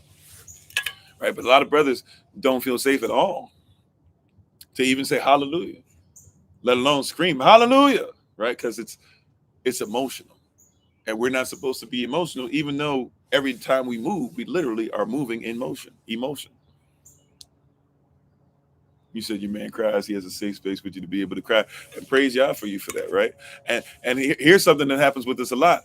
The second that we cry, our wife, who we've done nothing but try to make sure that she feels secure, if you're doing what you're supposed to do, right? She might be the first person to say, why you crying? Or we get in an argument and we talking about, man, I do this, I do that, and I secure you, and I do this, and you've been like, secure, right? You gotta be careful what you say. You get in an argument because you sisters, y'all know y'all can cut us with a knife if y'all really want. So you hit them with something like secure. That's what you wasn't securing me. What kind of man secures and then be crying? Now you might just be frustrated and trying to win, but that's why you shouldn't do something just to be right. You should always be righteous, because now guess what you've done? For the rest of his life, not only will he question should he secure you, but also while he's securing you, he'll always remember, I can never cry in front of her again, because when I released and I showed her my true self, she labeled me as a sucker. She labeled me as a sissy. She labeled me as a punk, or whatever other words you want to use. With my son, I tell him, even when my son is I'm telling them, I'm giving them the business. I'm telling them I'm this, that, I'm not, you should be better, blah, blah, all this stuff. Even when I'm going to a place like that, when my son starts to cry or he starts to try and hold his tears back, I tell him, even if I'm telling you what you don't want to hear, cry, son. Cry. It's okay. Because I didn't think it was okay either. And I'm a crier. It's actually part of who I am. I don't mind crying in front of people. I thought I used to hate it. And then when I did it for the first time and realized, oh, like when I got in an environment where people actually said, go ahead and you can stop, take your time. And I was able to cry and stuff, and ugly cry. And I've done it on camera a couple times. Usually when talking about my mother, but even when talking about some of my personal situations, a couple times when I talked about Alma and how she supported me and things, but to be able to tear up and cry, it's a powerful place to be. I'm sorry. Alma said, I hate it when they say men are logical and women are emotional. Yeah, that's a very difficult thing, right? You said never thought about the impact of saying something like that to a man, not let him cry. Yeah. Like a lot of men don't cry because they were told, not just by their boys to not cry. A lot of men were told by their mothers, boys don't cry. So if the woman who you're supposed to secure and your first love tell you men don't cry, guess what you're not going to do? We're taught. This is taught behavior, learned behavior. He said yes, and if you have, and it made me. Oh, okay. Thank you, sis. Appreciate you. I'm sorry. Oh wow, this thing is. I feel like I'm going in and out. I can't read what's going on. Oh, sorry. Okay, hold on. You said, yeah, I tell you, you saw your son come sit and have a good cry. He's 6'2", 14 years old. Yeah. And that's going to be some of the things that help him the most. Matter of fact, when you can cry and you can be vulnerable, you look for a what? You're going to look for, because your wife is going to be a lot of times based off of values you got from your mom. So he's going to look for a mother. If his mother says it's okay to cry, 14 years old, 6'2", bigger than everybody else, but hey, come here and be vulnerable. He's going to look for a wife that's going to say, be vulnerable. And if you're going out with somebody that says you can't be vulnerable, he's going to say, I can't do this. You said you told him when he cries, if he, or you hold him when he cries if he lets you, or just listen. Yeah, sometimes too, men, because we be so much on all this other stuff, we don't want to be held, right? It's because we've been taught. So it's emotional. That's what emotion is. It's physiological. It's on the bottom. We're having a tough time going to a higher place. So your man walking around, man, and like you get the ugly man, and this and that. And a lot of people be like, why are you so emotional? I've heard women tell their husbands, I'm talking about in sessions, in front of me. You would think that they curb it. I've heard women in sessions be like, Oh, you know what? Yeah, see, that's what I'm talking about. See, I got to deal with this pastor. I've had women tell me that. And I'm sitting there like, I don't say anything because I can't say it then, but I'm like, please stop saying that. Please don't say that to him. Like in this moment, he is at his most physiological. He's at the bottom and he's trying his way to find a place to where he feels like he's loved and belong. He doesn't feel safe. So he's not even close to love and belong. And the thing we need to do right now is esteem him so we can actually actualize or self-actualize or see what's going on with himself. Yeah, there's a limit. You don't want to see anyone cry all the time. Yeah, true. Nobody's saying that. Yeah, and like my wife saying, yeah, we're not saying we want to see you cry all the time. Matter of fact, your life's not that bad to where you should cry all the time. I don't care what life you're going through, right? But at the same time, I'm just trying to tell you, if you're dealing with, or I'm sorry, nobody should want to do that. That's for certain. And on top of that, if somebody's crying, it's because of what? You're dealing with the physiological. They're trying really to tell you something about them is saying we don't feel safe, right? Now there can be tears of joy and stuff like that too. But a lot of when we're talking about crying in this sense we're talking about is because they don't feel safe. Something's going on with love and belonging and being lifted up, right? And if the first thing that your husband is going to hear, or your son is going to hear, or your wife is going to hear, your daughter's going to hear, is that, hey, stop that. We don't do that. And you're trying to express yourself and you're not even close, right? Then you're going to have a problem. You said your mom wasn't cool with her hugging her. Yeah. And a lot of, and you know what, once again, it's because of abuse, abnormal usage. You said some men use their tears like women do for control over different things. Yeah, men and women do that too. Sure. Right. But, and that's why be in tune with it. See, you got to actualize who the person is. But a lot of times they haven't been esteemed to even see who they are. So a lot of us be like, oh, you just fronting, you just crying, but you don't know who that person is yet. Or that person could be changing for the better. And so now you're having some physiological results because that new version of themselves that's popping up, or that new part of themselves that's always been there, but maybe they couldn't release, doesn't feel safe. Right. And so children, use crocodile tears. I use tears against my mom. If I be real with you, little boys learn how to do that, you know. So there can be things, but that's why we go to the last point, even though it really should be the first point for us, which is self-actualization. Right? Because somebody could be crying a lot because of what's going on in their life a lot. Somebody could be crying a little because ain't nothing much going on. Somebody could be crying a little because they're trying to hold back tears from what's happening a lot. Somebody could be crying a lot because they're only, but at the same time, they're really going through very little, and you could call it manipulative. So wherever you are, you have to, a lot of us are talking about this stuff without the self-actualization. Do you know yourself? And watch this, the person that you're talking about, no matter who they are in your life, do they know themselves? Because you could be judging somebody when they don't even know who they are. How you doing, Fader Pros? Thanks for being on, right? Like you could be judging somebody without even knowing who they are. See, we keep focusing on the physiological. We're focused on the physiological, but we don't even know who we are. It's difficult to talk about if somebody's really has self-esteem or not when we don't know who self is. Right? We talked about this a lot before, months ago now at this point. Thank you for the love. Appreciate it. We talked about this now months and months ago, right? If I'm going to talk about control, right? Self-control, then I have to figure out, like, do I actually know myself? Because how can I control myself if I don't know who that is? How do you control your language, but you don't speak your language? How do you control your language when you get frustrated if you don't know your love language? Amen, Sister Cynthia, and I'm agreeing with you for that healing. I need to reach out in a minute, right? But how do you know if you're under control and self-control if you don't know? Watch this. But how do you know how to serve yourself if you always think you got to be even in control of yourself? This is why you give control over to the one that's higher than you in self-actualization, so that you can be able to deal with self. You said you don't know being honest. Yeah, and that's a great place to be, by the way, because that's honest. If you like, I don't know how to control this right now because I don't have control over self, that's honest. Amen. You say, yeah, you watch out for manipulative, Amber Heard tears, hallmarks of tears, no actual tears fall. Yeah, that can be part of it. See, but we don't know self, right? We don't know self. There's a big part of it. How do I control what I don't know? But then also, see, for me personally, that's why I have a standard that's greater than myself.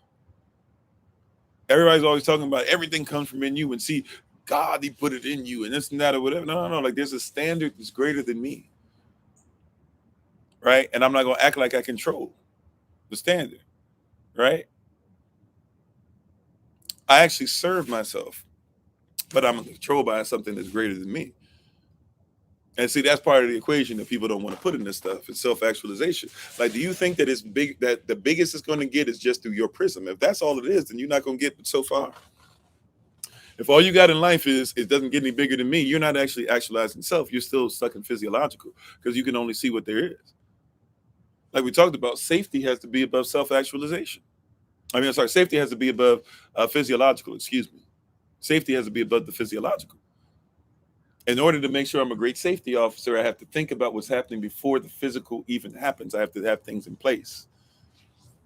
We're glad about that. Thanks for being on, Double, right? Double Desi, I believe is the name, right? And before I can make sure that I feel safe, I have to first be in a place where I feel loved and I belong. Somebody is not even going to show you physiological things about themselves until they feel safe. I'm not doing the slut shaming thing, sisters, right? Or brothers. So please don't take what I'm saying that way. I need to make sure I qualify that because we have so much stuff that we hate each other. We separate over so many different things. Hear what I'm saying. Hear what I'm about to tell you, okay? All right. You, the average, you should not really feel like you can physiologically give somebody anything about yourself in the bedroom until you first feel safe. Right? And anybody who's in a situation with you should make sure that they make you feel safe. And love is action. So action should determine whether that person is safe or not. If action is I just danced with you tonight and we danced the night away and we laid down, I mean, sure, you can call me somebody saying that slut shaming or who you to tell this person this or that. I'm telling you for safety reasons. You're not even thinking about your safety. You're going straight to physiological because you're just stuck there. Love and belonging. Just because you dance with somebody doesn't mean that you belong to that person.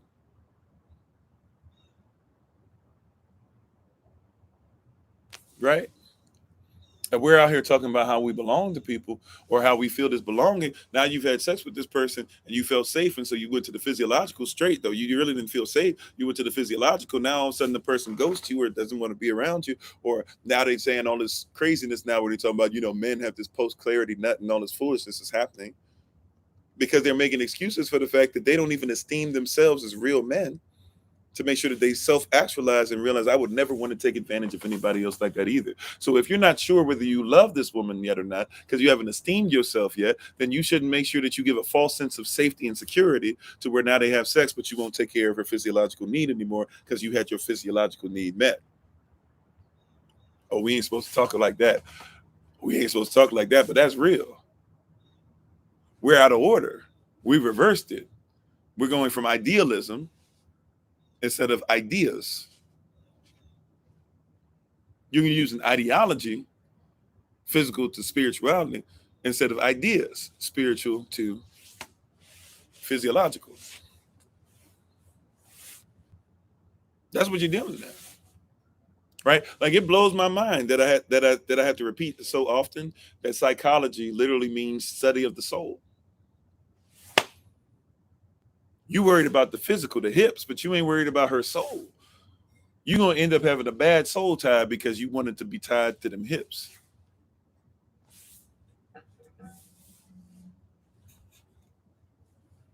That's what we're looking for. Yeah, chemistry ain't right, like chemistry or even chemistry in that sense. What we're talking about, right? Oh, we got great chemistry. That don't mean that that's your wife. Like you better be careful with that. We got great chemistry. That don't mean that's your husband. You can have great chemistry with something. That's why we talked about those 3 C's earlier, right? Confidants, constituents, comrades. Confidants are for you. Constituents are for what you are for. Comrades are against what you are against. You shouldn't, right? And you'll get somebody that's against what you're against, and you'll marry that person if you're not careful. And now that what y'all are against is no longer your enemy, and you pulled each other up, Now you're like, what we still need each other for? And y'all say that's natural. That's not natural. That was a confused or poorly informed decision. We would usually use that term, right? That was a poorly formed decision. That was a unique circumstance. And you made a poorly informed decision in a unique circumstance. Maybe that person could have helped you, but shouldn't have married you. And now that you got what you needed, you got your bills in order, and you don't need. Because watch it. May I be honest with you? And this is going to kind of hurt because this is if I be honest, it's the male chauvinism in me that's about to pop up. I know I'm supposed to act like I don't have any, but from time to time I have some wild ideas, right? You said your man is trying to face the fact that he may not have long to live because of a heart condition. Yeah, that's a lot to deal with, right? And so there's some things even in that he's trying to deal with and trying to show and trying to be better in, and probably wants to do more for you and different things like that, right? So there's a lot that comes with that. Here's something that really blessed me, even though if I be honest, in my flesh, it bothers me, but I realize overall the blessing is greater than the bothersomeness, right? Here's something that really blessed me when I got this, though. Alma, my wife, she doesn't need me, but she's chosen to be interdependent with me. And therefore, the only reason she has any need of me is because she's chosen to become one with me. She's fine by herself. She's more than fine. She's capable of doing many great things. So if she's going to be with me and be interdependent with me, she needs me not only to support her needs and help her to actualize self. She needs me to actualize self because she needs me to help her to become greater too. She's going to help me to become greater. She's chosen to. So I need to make sure that I help her to become greater because of that choice. She allowed it. If she doesn't say I do, then I don't. I don't have what I have now. I don't become what I become. So the last thing I should do is have it to where she can't feel better about herself. Self-actualization. If I become my greater self and therefore realize that she should become her greater self, and we support each other in self-actualization, then we've esteemed each other. And when we esteem each other, lift each other up, guess what happens? Then we feel love, action, belonging to each other. And because we have that action, that belonging to each other, now we feel safe with each other. And therefore, guess what? The physiological, it just takes care of itself. Because because the physiological, anything that I have physically, it's to help her. Anything she has physically, it's to help me. If she goes and gets, watch this, the physiological don't matter, right? For a lot of guys, when you're younger, oh man, you know what? She want to get this. She got to get her nails done. She got to get her hair. She got to get this. Man, she always spending. Shoot. Now I'm like, if her getting her nails done and her hair done and getting dresses and getting to go shopping and do all that, if that's what it takes for me to be able to have peace and to have love and to have her always just looking her best, because even though she does so many different things besides just the way she looks, she's sexy as I don't know what, right? But even though she has all that, right? I'll leave it at that. I was going to say a term that probably get me in trouble, but she's sexy. She's sexy, right? And I love everything about it. I love every curve, every part of her body, everything, and right. But and she does so much more for me than that, right? However, just her looking like that and walking next to me makes me esteemed. You know what I'm saying? When I walk into a room with my wife and I walk into the room with the sexiest woman on the planet next to me, that makes me look better. So even if I want to be selfish about it, if I want to actualize, we talking about self-actualization, you saying I want everybody to look at me and do this and that or whatever, fine. Make sure your woman look great. Make sure your wife looks great. Make sure your queen looks like a queen. Make sure she smiles like a queen. Make sure she presents like a queen. I used to be sitting there, man, this is blah, blah, the younger me. Even when I was in high school, you hear all these adult males talking about, man, all these girls want, they just gold diggers, they chicken heads, they blah, blah. You hear all this terminology that's messing you up. And then you get to be older, you're like, wait a minute, that's stupid. If my wife looks great and other wives look up to her and other husbands realize they wives look up to her, then what's that make me look like? If you just want to be real, my wife, that once again, she doesn't need me, but she's chosen to go ahead and be with me, which means that we're going to become one. Then we are interdependent. We need each other. And we also need each other to be great. So I need to be great to help her be great. She needs to be great to help me be great. That's interdependence. You hear what I'm saying? Yeah, make you make you look great. It make you look like a boss, right? So, right. And so my wife looking divine makes me look what? Divine. If my wife feels secure, then it makes me look, that makes me get respect. Even now, I'm not even just talking about from her. If she respects me, people go, oh wow, why he respected? Sisters, y'all know there be some sisters out there, some of y'all friends that ain't got this thing together, and they be out there and they be like, girl, look at that guy over there. Look at the way his girl dressed. Look at this. Look at that. I wonder what she's seeing him. And you be like, girl, stop talking about that girl's husband, right? Y'all. I know y'all ain't okay. Y'all don't have to admit it. Don't admit it. But y'all know y'all done had friends that done said that. You know, guys be sitting up here and they look at that. They say the same thing, and they be saying stupid stuff. I got to correct some of my friends, and they be sitting up there talking about, man, I wish they be talking to their girl. You see the way that so and so treat you. You see the way that wife treats her husband and this and that or whatever. I wish you would treat. You need to act like that. And I'm like, bro, she ain't called to be that, right?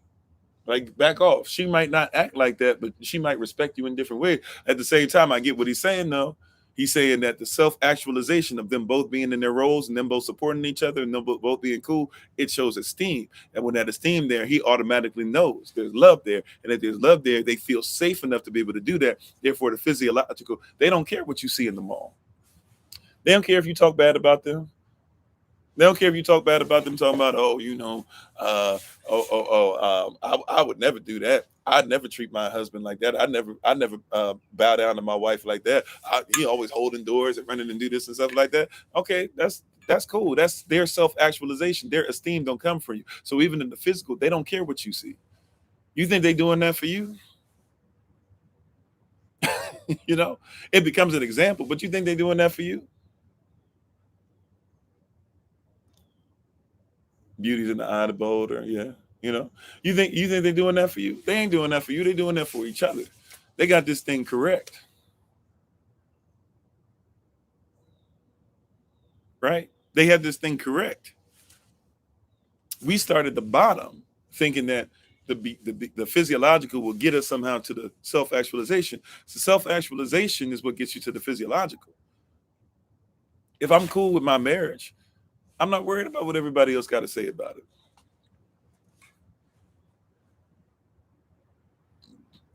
You said you've learned so much about how to do small things for your husband that add up from watching others. Yeah.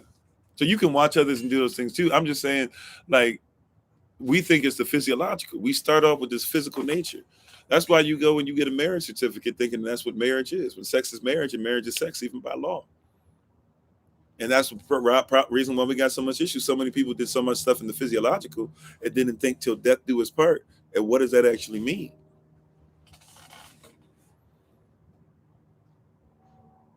Yeah, a lot of arranged marriages do last longer. Now, some people will say, oh, people aren't happy, this and that. I would beg to differ in a lot of arranged marriages that I've seen and witnessed.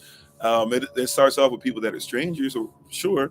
A lot of them, though, they've known each other since childhood. A lot of them were preparing themselves for just one person since childhood. They were trained to be married, right?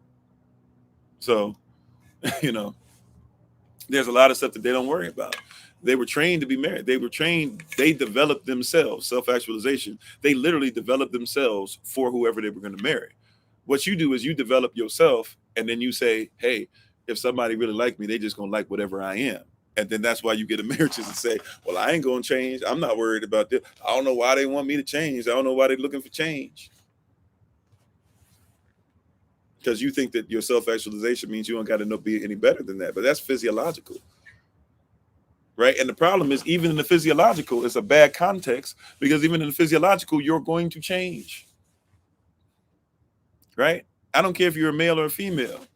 The chest area is going to sag at some point.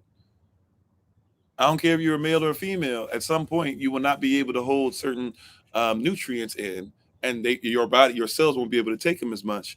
And so guess what's going to happen? At some point, you will have gray hair or white hair. right? I don't care how strong you are. At some point, even if you can outlift everybody else, your 70-year-old self will struggle to be like your 20-year-old self,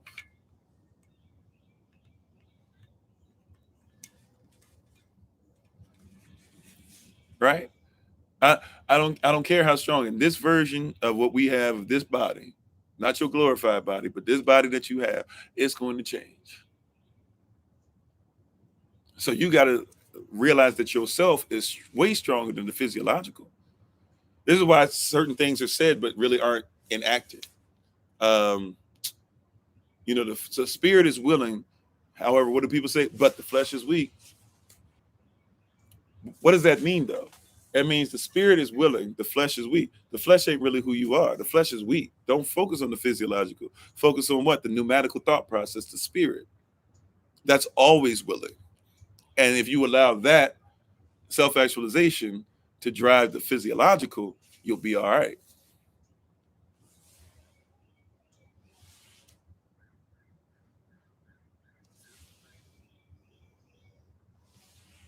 Yeah, like a lot of us are not what we used to be. Arnold Schwarzenegger's still around, but he ain't what he used to be. That's just the facts. Everybody lifts up Arnold to this day still because of the physiological. People could care less about what he did in California. He only got to what he got to in California because people worship the physical. Hey, Shalom, how you doing?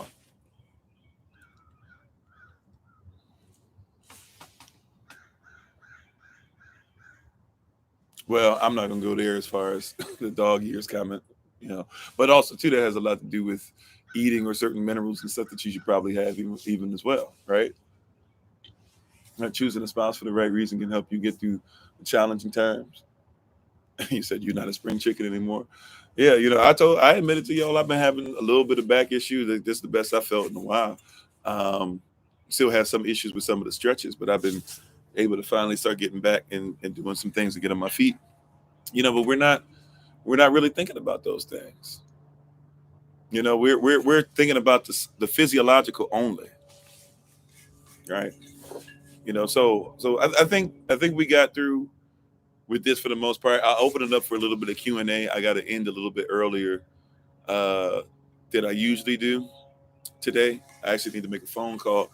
And then today, since it's my born day, I don't normally celebrate born days like that. I just kind of spend a little bit of time with my family and chill out somewhat. But since today is my born day, and my 40th born day at that, I'm going to chill out some today and follow what my wife's instructions are for me for today.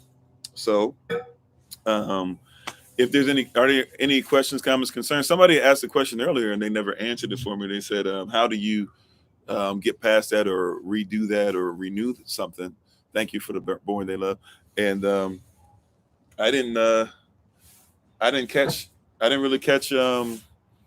They didn't really come back and tell me what they meant. But if there's any Q&A, if there's any questions, comments, and concerns, um, we appreciate you and thanks for being on. Oh wow, man, we did make it to 75,000 likes. Thank you for the likes and shares and all that stuff. Thank you for everybody. We appreciate you. But are there any questions, comments, concerns, anything y'all want to talk about concerning this particular the self actualization, esteem stuff? If you even want to try possibly to see if you can come in or call in or something like that, we can see if we can possibly put you in through TikTok. Anybody have anything they want to add?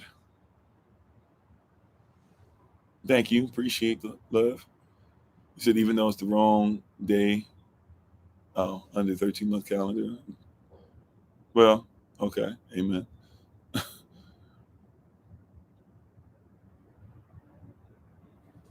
Esteem is major. How do you know yourself? Okay, so that's like a really loaded question, but I don't mind doing the best that I can with it. And thank you for the born day love. Appreciate it. So the word "no" really is talking about intimate. Now I know what they're talking about. Like if we were to look up a modern definition of "no," KNOW, which really should be like canal or whatever, but whatever. To know something, it means to be aware. They'll say it means to be aware through observation, inquiry, or information, or have developed a relationship with someone through meeting and spending time with them, be familiar or friendly with them, something like that. But really, to know something is to be intimate with it, right? And thank you for the born day love again. Appreciate y'all. To know something is to be intimate with it, right? To know something is to be intimate with it. So to know something, like back in ancient times, if you were to say you knew somebody, you would never say I know so and so unless you're saying like this is my wife, this is my husband. Um, like well, even the quizzes that people use, I would say it depends on where it's coming from. But even with that, I still think it's intimacy. I think there's some great quizzes out there to learn about yourself, but still, even with that, it's got to be a consistent thing. And what you'll find is the more intimate so you have to be intimate with self. So let me say it like this, getting back to the first part of the question. If you're intimate with yourself, like it means that you know things about yourself that others just don't know, right?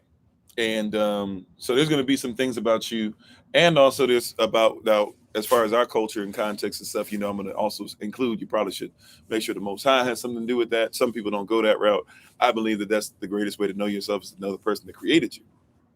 That being said, there's going to be some things that you know about yourself that other people don't, and so to admit those things first to yourself is powerful, because now you can start going through the process of dealing with where you are. So a lot of people are only on the physiological. They think with the brain and not with the mind. They think with the heart and not with the passion. They think with the gut and not with the instinct, right? They think with the feet and not with the path. They think with their feeling and not who they are. They think with their emotion and not with their belief. You have to first learn some things about you that are. You have to first learn some things about you that are yours. For example, I can play music. I love music. It was like my first love to me. I can. I used to be able. Now that I talk so much, I've lost my singing voice. I used to be able to sing with a lot of range or whatever. But because I know about myself that I have this hunger and desire for teaching, that you might see some of it, but I promise I can't even really explain how much I love to be taught, and I love to teach what I've been taught, and I love to make sure it's contextual fact and not opinion. And I have like a specific gear that I have, and I have a specific lane, but I got like this gear, and I'm even scared of it sometimes, because if I really get into who I am, like a lot of people can't even flow in it yet, because it's something that's for me, but it's also something the Most High gave me. So it's like I get into a gear of learning that I can't even really share with others the way I would like to. Like there's a lot of times, if you've listened to me long enough, well, I start saying, I hope I'm explaining this, because I know I'm not really giving it the way that I'm feeling it, because there's like a gear that I haven't even gotten close to yet, right? I still have, I'm hoping for 100 plus more years of life, because my goal is 150. Um, you know, so, but I'll be like, yeah, there's a gear that I have that, like, but I know it. There's a place of forgiveness that I have, that people would be confused. Why would you forgive this? Like if I were to tell you guys some of the stories and some of the things that people have done to me, some of y'all would be like, how do you still move or do this or do whatever? Right. And the reality is like, it's because I got a gear of forgiveness that others can't have. Right. Like to know yourself first is to be intimate with yourself. And there's things like my wife, I tell my wife everything I can. There's going to be certain things that she can't comprehend, even if she'll understand them, even if she'll still work with me and follow me, so to speak, or be in the environment and help me with the mission. Um, she still might not fully get why I do what I do, or where I get the energy from, or this and that or whatever, but she knows enough about me. She's intimate with enough stuff about me to where even things that she's not fully intimate with, it doesn't cause distrust or different things like that. First things first is to know yourself, be willing to find out those things that are intimate with. Now, once you can be intimate with those things, or at least be aware of things that you do or see that others don't see or do, now comes in the place where maybe you want to see if you can look for outside help. Now, once again, I always think Most High first, to each their own. That's how it works for me and my culture, with my family, my people, and my personal life. Um, but however, there are other people out there who are trained. Now, hopefully they know themselves as well, you know. But to know yourself and to be intimate with it, you'll start to build yourself up. So if nobody else says you're doing great in your teaching, I can always say, bro, you do this teaching thing. Why? Because I put in. I know myself. I know that's what I'm called to do. I'm willing to even my love as far as music and other things, and even things I should be doing like writing and doing things. Hey, look, teaching for me is always gonna come first. So even if nobody says anything about it, even if everybody's just like, oh, okay, whatever. If nobody says great job, teacher, whatever, even though I get that a lot, and I praise y'all for it. But even if I get weeks where it doesn't happen, guess what? Like I'm gonna esteem that. Why? Because I love doing that. I act upon that. I put in the work for that. Thanks for the love, right? And therefore, I feel safe in that, even when nobody else is trying to make me safe. Why? Because I got communication with the Most High, and I've actualized who myself is, and I know that my safety is in my gift and my calling, and therefore, whatever physiological stuff, the physical is trivial, right? So, as far as outside of that, we might have to do some one-on-one and stuff like that for me to further figure out exactly what you're saying, but you've got to look at those things in that way. Said no, the positive and negative of all spectrums of who you are. Yeah, exactly. And so you can even when we talk about esteeming yourself is not only lifting up anything you do. Esteeming yourself is also being like, that thing in me is holding me down. And if I want to be esteemed, I'm gonna need to work on that. I got to crucify that, so to speak, crucify the flesh daily, every day. What is it about me that I know that's gonna help me? Right? Knowing myself, I know that will help me. Knowing myself, I know that will hinder me. Right? Don't be sitting up here talking about you're gonna be a great you're gonna be great at helping people with their marriages, and you know that your vice is that you drink Crown Royal too much, because then you ain't gonna have a great marriage yourself, let alone have the brain cells in order to make sure that you can help somebody else. There's a lot of brilliant minds that y'all know that could be way more brilliant. However, they're into a lot of perverse stuff. You said you really been enjoying the word. Oh, thank you, Sister Lord. Appreciate you. Thank you, Brother Alton. Appreciate that. Thank you, C. Taylor. So cooking was your first love. Yeah, so it might be for you to be a great chef. You never know, right? But find out those things about you um, that are yours, right? Know yourself. Be intimate with yourself. When you're intimate with yourself, now you can be intimate with others. We have it backwards. Once again, we just like, oh, everybody come in here and be with me physically, and I'll feel, and then because we're together long enough physical, I guess I feel safe around you, and then maybe it's okay to say I love you after, right? We'll say I love you after we've been together. Like people think about that. People who do dating, you go into your date life and do your physical stuff, and then all of a sudden you're like, okay, I guess I feel safe around this person, and then you go from there to, oh wow, I'm hoping that he'll tell me I love him, or wow, she said I love you, I don't know how to respond, or whatever, right? And then you'd be like, man, maybe we should esteem this, take this to the next level to where we can be married. But you already physically, you having sex is marriage is sex, so you were already physically together. If you were looking for that, you already got that. You don't even real actualize yourself. You see? Yeah, self accountability plays a role in esteeming yourself. Self first. That's why I say it's okay to be selfish, right? Just don't be self centered, and don't be so selfish that you become self centered. Y'all see? Like it's okay to be what?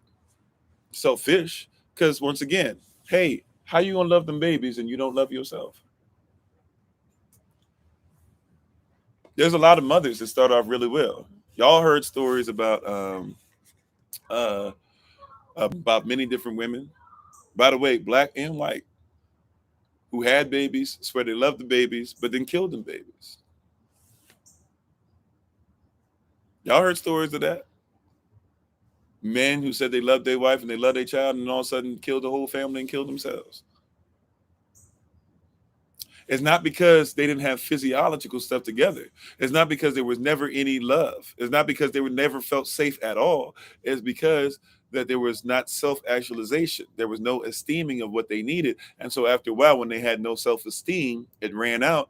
And now you got to get rid of, see, watch this. If you don't take your own life, you got to take the life or take anything out that's taken away from your self-esteem. Yeah, and in a sense, yeah, that's a great way of putting it. In a sense, in their mind, where they were, they loved them to death. They thought to themselves, nobody could love this child like I could love him. Nobody could love this woman like I could love him. And this world, or whatever problems they're going with, this world, my finances, our lack of love, they're going to leave me or whatever. Nobody could love them the way I could. And so they went to a physiological solution because they had no esteem, or they felt like the relationship wasn't esteemed. Boom, done. Right? But the problem was what? Self-actualization. Who are you? Right? That's really what we're dealing with. It's like they went in reverse. Things physically ain't looking right. I don't feel like I'm safe, therefore, because things aren't physically right. I don't feel like I'm getting love because there's no safety. I don't feel esteem. And who am I really? Am I even worthy of being here? Boom, boom, boom, boom, boom. Sorry, I tried to lean my head far enough to the side. I don't think I made it off camera. Right? I'm just telling, like, some of them did that. Some of them were in that place, right? Like, there's some of these women. I don't even remember the names of any of them at my mind. Um, there's some of these women. Like, there's a show I was watching about a sister, and she had done something to like one of her oldest children or whatever, and had them in the freezer or something like that, right? And when she started getting questioned, she had two other children that she was still loving and taking care of. This other child had been missing for a while, and somebody had came to the house or whatever to do something. Maybe even the police came over to deal with something that was going on, or maybe she was getting kicked off a property or kicked off out of her apartment, whatever it was.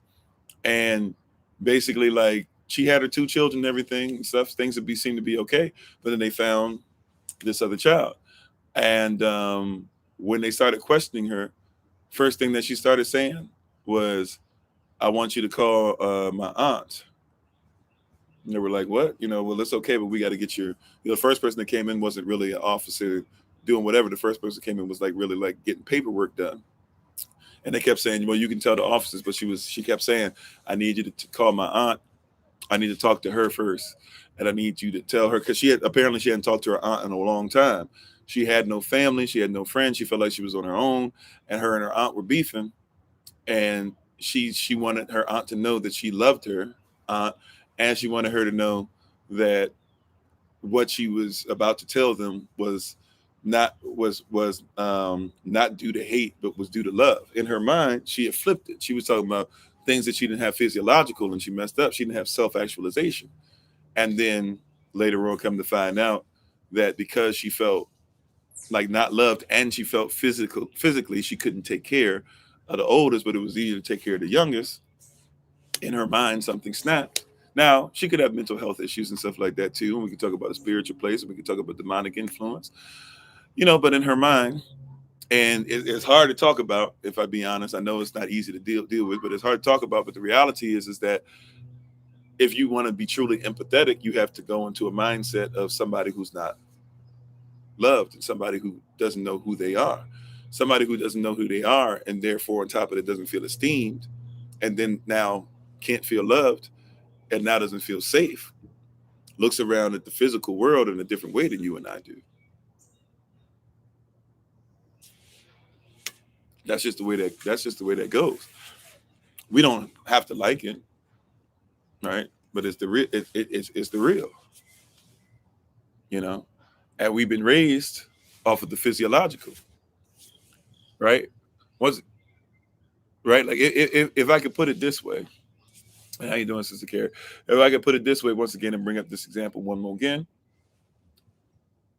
this is not natural. This is not our nature. This is not your nature.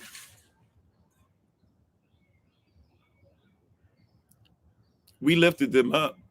See, everybody want to talk about NWA or Snoop Dogg or Eminem even, or Nas, Jay-Z, Biggie, Pac, uh, Lil Nas X now, all the different people, whoever it is that you want to bring up back in the day, today, whomever, right? All these people are people that we lifted up because we were so broken physiologically, but we didn't actualize self. That's it.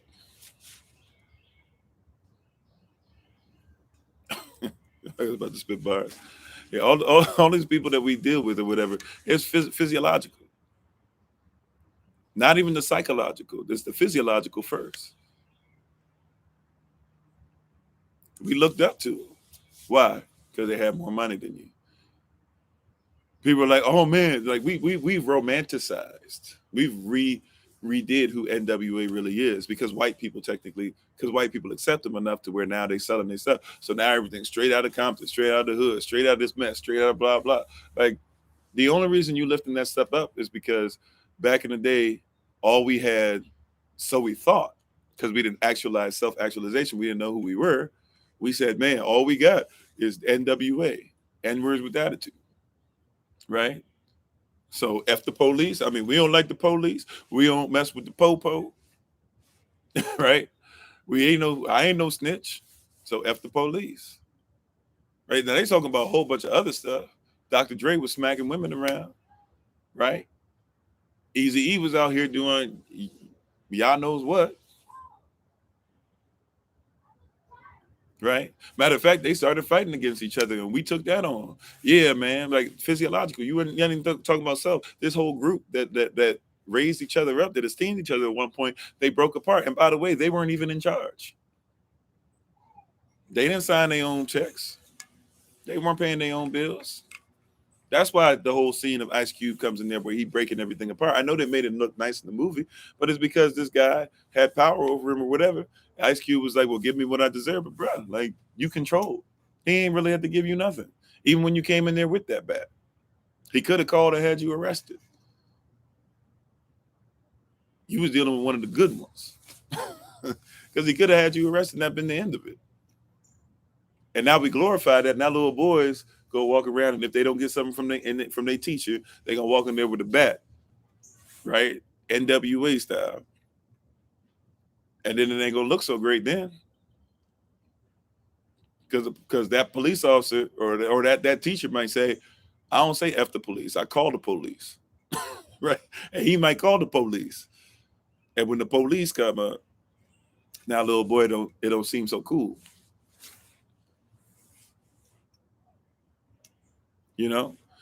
However, we romanticize this thing. And by the way, don't forget, Ice Cube got to tell the story. His own son was himself, played his character, right? So Ice Cube got to help write out that story. Dr. Dre got to help write out that story. The other guys, not so much, because, nobody really cares about him, unfortunately. Like, it is what it is. Yeah, DC school, stuff like that. All these places that you're seeing, like, it seemed like it's cool, but but that's because you don't have self-actualization. Matter of fact, I'm out of pocket. I got to get off of here soon. I'm out of pocket. I praise y'all that we didn't get off because I would have been disobedient to the Holy Spirit. You want to know something? And then really what got me on this was something that was kind of reintroduced to me from, I can't remember his name right now, but there's a matter of fact, I might be able to show his picture. I don't know if his name will pop up. Let me see if I still got him on here. But I was watching one of his videos. I watch a lot of his stuff. Been watching it for years now. He's a great influencer, if you will. Yeah, this brother right here, native brother. Okay, I don't have the picture I had before where you can see his face. But native brother, I don't know if you can see his name on here. No, well, this is Conscious Lee who brought him up, but Asina Abe, ASINAABE. Okay, and great follow, by the way. But he brought this up, and he was speaking on this, and it really, stirred something up, and it blessed me because he was somebody who was talking about it, and what his whole point when he was talking about it was this. He was saying that, how people will say that Africans and Native Americans or Native Australians or indigenous people to wherever who were taken over by others, he was making it a point to say that a lot of people will say it's because they were more advanced, right? And he said, I beg to differ. It's not because they were more advanced. It's because they were actually less advanced when it came to the actual, what we're going over today, this pyramid, if you will, or, Maslow's hierarchy of needs. See, because he said, if you look at the natives and stuff, we didn't have armor and stuff. Why? Because we felt safe. See, we didn't go by the physiological first. We went by self-actualization.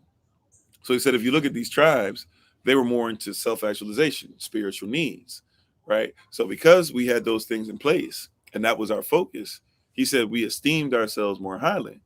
And because we esteemed ourselves more highly, we showed love one to another, and we felt like we belonged to a culture. And because we belonged to that, We had safety. And because we had safety, we didn't worry, our physical needs were met. And if you reverse that, when your physical needs are met, it's because it causes a place of safety. And when you're safe, you have love. And when you have love, you have esteem. And when you esteem each other, you realize your highest self. Either way, right? What he said, if you look at it the opposite way and look at Eurocentric thought process and where things came from, he said that you had the physiological needs were not met, and everybody was only looking for the physical, right? And by the way, there's study, even if you want to go to people who talk about the ice age or evolution or things such as that, even if you want to talk about something like that, um, when you look at those things, you'll even discover that that really is saying that therefore nutrients would have been washed away. And if you go to a lot of soil in a lot of places in Europe, you'll actually discover that certain things that cause you to, if you lack them, cause like mental health issues or issues as far as what we would call like double-minded or being, just certain things that are there, anger issues, etc. There's a lot of nutrients missing from the ground.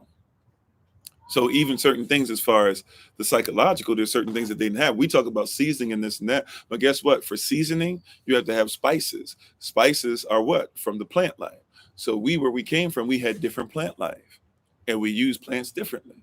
So even at a physiological level, we were thinking about you are what you eat. What you eat physiologically, what is focusing, helping you as far as self-actualization. So if you don't have enough iron, you become cold. Guess what also happens if somebody doesn't have enough iron and they become cold temperature wise? They also usually will be people that are colder or less tolerant as far as dealing with others. You see that? If you're somebody who deals with arthritis, right, and you're not able to be as flexible, a lot of times it's hard for people to also be flexible in their routine. And if you take them outside of their routine, or you take them outside of them being in charge or in control or whatever, then they have a hard time, right? So it's a different thing even culturally. So when you see somebody with armor, if you have a bunch of warriors that didn't have as much armor. Now, we can't act like Kemet didn't have any armor. We can't act like Israel didn't have any armor and things like that, right? But Israel was in a different place even from where they were, and they had different enemies as well, right? And we had different things that we had to do as far as taking into captivity, this and that, all these different things, right? However, if you look at a lot of tribes that are taken over, yeah, they didn't have armor and they didn't have things. Why? Because they felt more safety. Even with having people they warred with, their warriors did not feel the need to have as much armor. Matter of fact, there are a lot of examples of African tribes who fought against one another, and where basically they would have,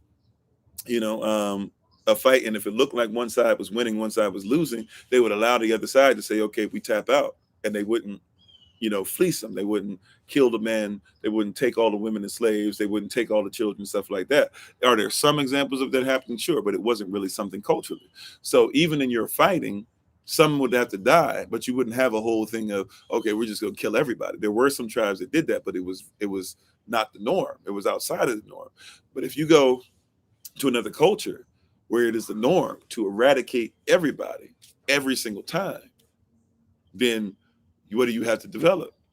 Things for safety, because you don't have you don't feel your physiological needs are being met. So you have to fight others, or others are coming forward. So you have to feel safety. So now you love what? You don't love one another, but your love or belonging comes from a love of warfare. Revelation chapter 6, or sorry, Revelation chapter 6, verses 1-4. Really 1-8 if you want to go all the way with it, right? But now you got a love for war and not a love for people. And so how do you get esteemed? You get esteemed by conquering, right? You get esteemed by conquering. And when you get esteemed by conquering, then that means that what you self-actualize is really not, you never really actualize yourself. You become actualized by killing off others. It's not about becoming your greatest self. It's about defeating and conquering others. That's why we talked about recently, you must become more than a conqueror. You must become more than that. How do I get out of the world? How do I get out of a wicked system? Become more than that. More is self-actualization. Become more than it. Sovereignty is I say that as I want to be myself. People talk about sovereignty as you're anti-government. No, I want people to be governed, right? I choose to be governed by something that causes me to be my highest self. So I need to know the law greater than you know the law. I need to live by the law greater than you live by the law. I need to function in the law greater than it is by the person who even wrote it. And thank you for the love. Appreciate it. Right. That self-actualization now, when I learn who I am, it can be esteemed even by myself. And when I'm esteemed correctly, right, now I can love correctly because I feel like I belong. And because I love correctly, I want everything and everybody to feel safe. And that means that I'm not tripping off of the physiological. You need $500 and I got it. If I got it, I got it. It's yours. I promise I'm gonna pay it back. I ain't tell you have to pay it back. That's between you and y'all. You know how we do even with the classes, right? With the classes, people, oh, I promise I'm gonna take all these classes, but you know, Pastor, I don't have this and that. I keep like, I don't even know why y'all keep doing that. Y'all know what's gonna be my answer. That's between you and y'all. You do what you can do, and if you can't do anything, praise y'all that you even thought that you should donate. It's between you and the Most High. And even when the prices will raise somewhat at the end of this year, when we go into the fourth semester, going into next year, but it's, even in that, it's the same thing. And not even prices, excuse me, the donations that we ask for. You said you need 300. Well, I mean, the people can give it to you.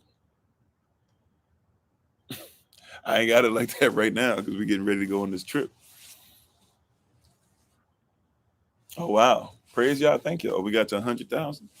I'm on. Thank you for the likes today. That's a great born day gift. Amen. Thank you.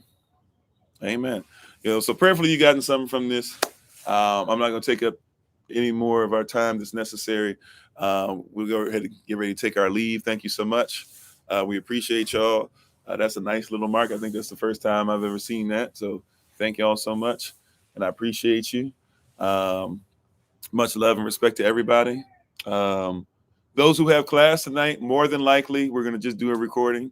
The other classes that we did have them yesterday, but not everybody really showed up for them, but that's okay because we had to move them for our holy day.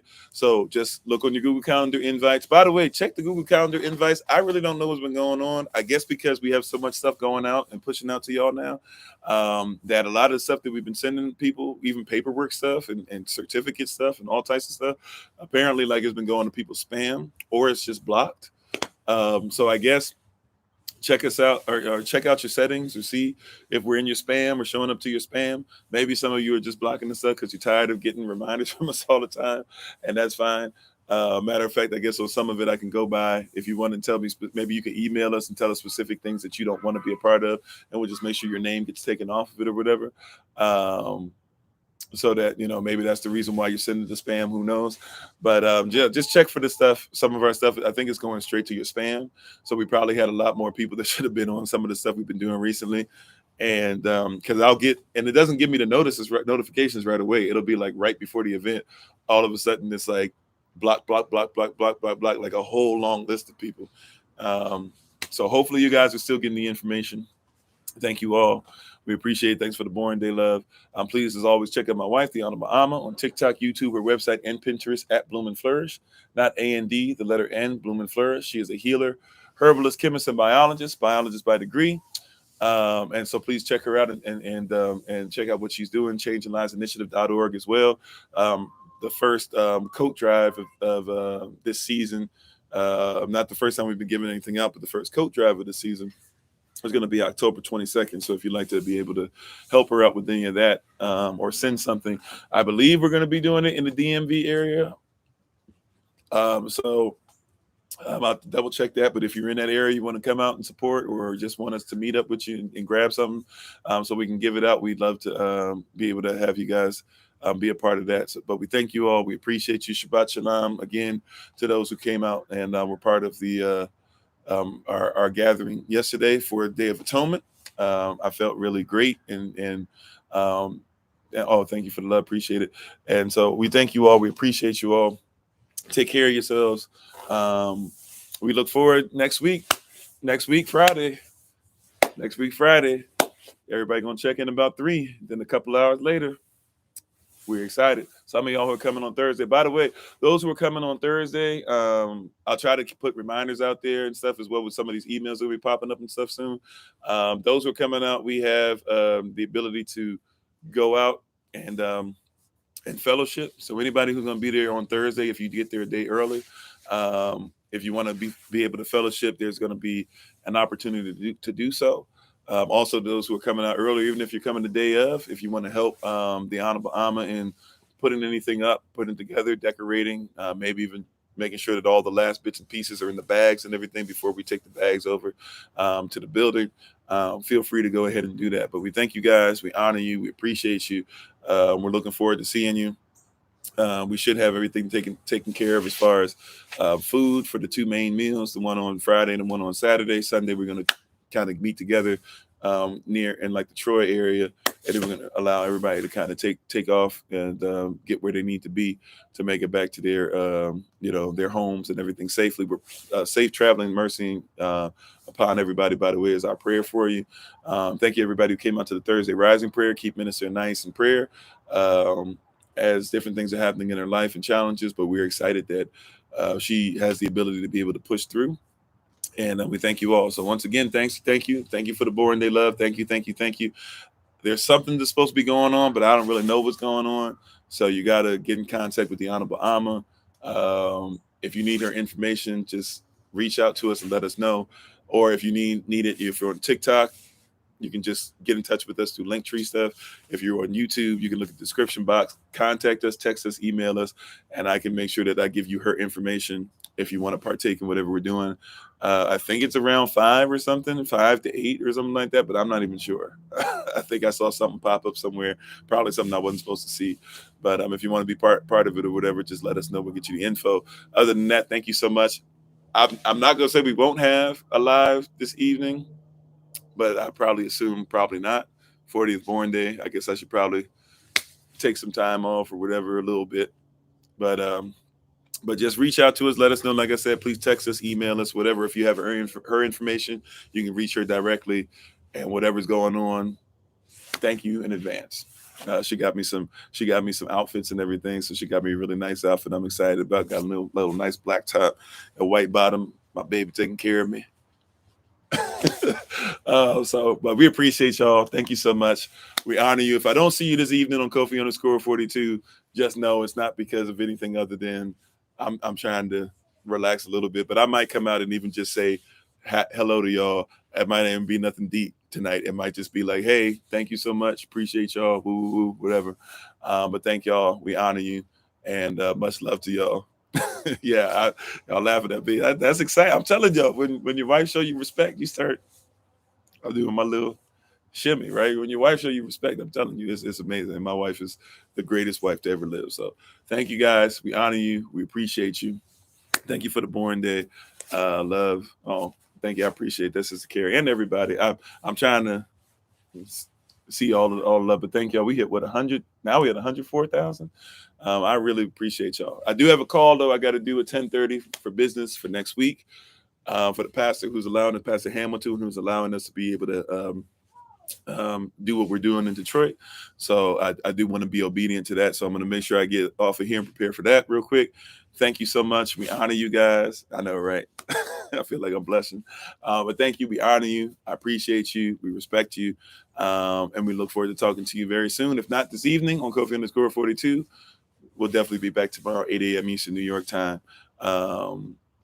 And once again, as a reminder, if you have class tonight, what is tonight supposed to be? Biblical law, I believe it's tonight. So if you have class tonight, I'll do a recording for you. Everybody else, look for your recordings. You should have at least one recording per each class that's up on a Google Calendar invite today. And then that'll be like the last thing I do for today. And then the rest of it will just be being chilling, I promise. Because some people are like, he doing all this on his board. They look at you, blah, blah, right? So I promise after I get that stuff done, I already got most of the stuff that I need to get done paperwork wise for the convocation. So Everything else, I promise y'all, I'll chill out for the day. And maybe I'll be on live. So if I don't come back live later on, forgive me. However, once again, if you got biblical law tonight, it'll just be a recording. Everybody else, look in your Google Calendar invites for the recordings of the classes so far this week. And then you should have a second one like tomorrow. We will. I messed this up last week. We will. My wife is going to have the Herbalism 1 class tomorrow, and everything's back on track for marriage class and solutions from the Black perspective class on Saturday. All right. Ministerial staff, by the way, ministers in training, we got to come together this Saturday. So 5 p.m. Eastern New York time, ministers in training, we got to do our final session. We have to. All right. If we don't do it, we can't really make sure that everybody gets them certificates. So we got to do our final session. So please, ma'am, please, sir, if you can be available for that, make yourself available, or bare minimum, make sure you listen to that recording. Okay. All right. Thank y'all. Appreciate you. And even to the ministerial staff, we're going to have something for y'all too, because we know y'all didn't have a chance to have your physical presentation either. So we'll work that stuff out. We'll have some Zoom times to give you and some Zoom links as well that people can use if they want to come on when you guys get yourself. So all that stuff's going to be sent out and told and emailed and all that. All right. So thank you so much again. We appreciate you. People that are getting baptized, remember, as you're coming, we already sent some of this stuff out, but please remember, if you can, try to bring a towel. We'll have some towels, but I don't know if we'll have enough for everybody, because we might have people that are coming from the Detroit assembly that might not have some of this information y'all have. So please make sure that y'all bring towels. We'll only have a limited amount. More than likely, we'll be doing it inside somewhere. We're working out the final details on that. I got to make some calls about that tomorrow to finalize things, but we should have a backup, because in Detroit, it is cold. But we still are going to attempt, if we can, to do it outside in nature, right? If we can't, though, we'll do it inside somewhere. Heck, I mean, we've done them in baptism. Obviously, not going to do it for this, but heck, I mean, I've done baptisms in bathtubs, so it don't really matter where. But obviously, we like the aesthetics to be something that's very pleasing for you, especially for the convocation. So please be prepared for that. If you're doing whatever bathing suit or whatever you're wearing, please make sure that it's presentable. I don't know why, but just in my spirit, I feel like saying that, because people be offended, and sometimes what isn't offensive to one is offensive to the other. Obviously, please make sure something not showing up here or down there. I don't think I need to go deep into that. Some people even like to wear clothes on top of that. So I think, I know the Honorable Amma has suggested, if you feel like doing so, no requirement, if you feel like doing so, okay, wear your bathing suit or whatever you're going to wear. And then if you would like to, you can even wear like maybe some white clothing on top of it. We're not forcing you to. It's just a suggestion. So if you want to wear something white on top of it, do whatever you do. Not a requirement. Right. However, I'm being obedient to my wife's voice. All right. So not a requirement, but if you like to make sure that you covered up or whatever, feel free to put some clothes on top of it if you want, or something like that. But if you're just coming out with the bathing suit, whatever, male or female, that they have bathing suits that are inappropriate. We should not be seeing certain things. We already sent an email out about it, etc. Okay. So thank y'all. We appreciate you. We'll make sure, by the way, those who are afraid of swimming and stuff, you have to be able to stand. So I'm not going to baptize you somewhere where you can't stand up. Okay. All right. And it's my responsibility. All you got to do is stand there and be ready to go down and be ready to confess certain things that you're going to repeat after me. Even if we do that, we'll see how the Holy Spirit leads. Other than that, all you got to do is cover your nose. You'll be probably in about 3 feet of water wherever we are, and you'll be able to go down and come right back up.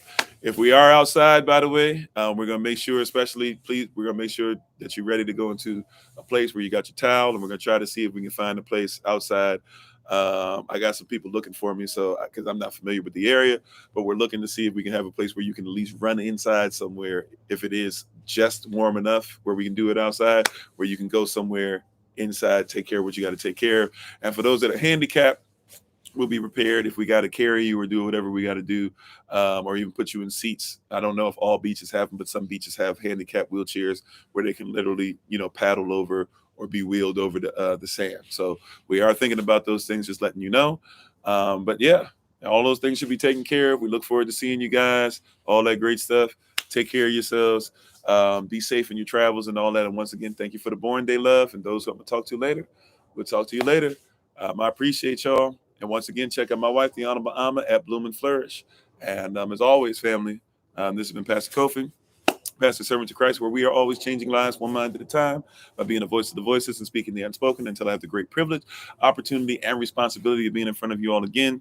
Please remember, as always, Yashtel, that you are loved, you are necessary, you are majestic, you are fearfully and wonderfully made, and you, which is all of us working together, will be the reason why people who are in this system no longer have to be of it.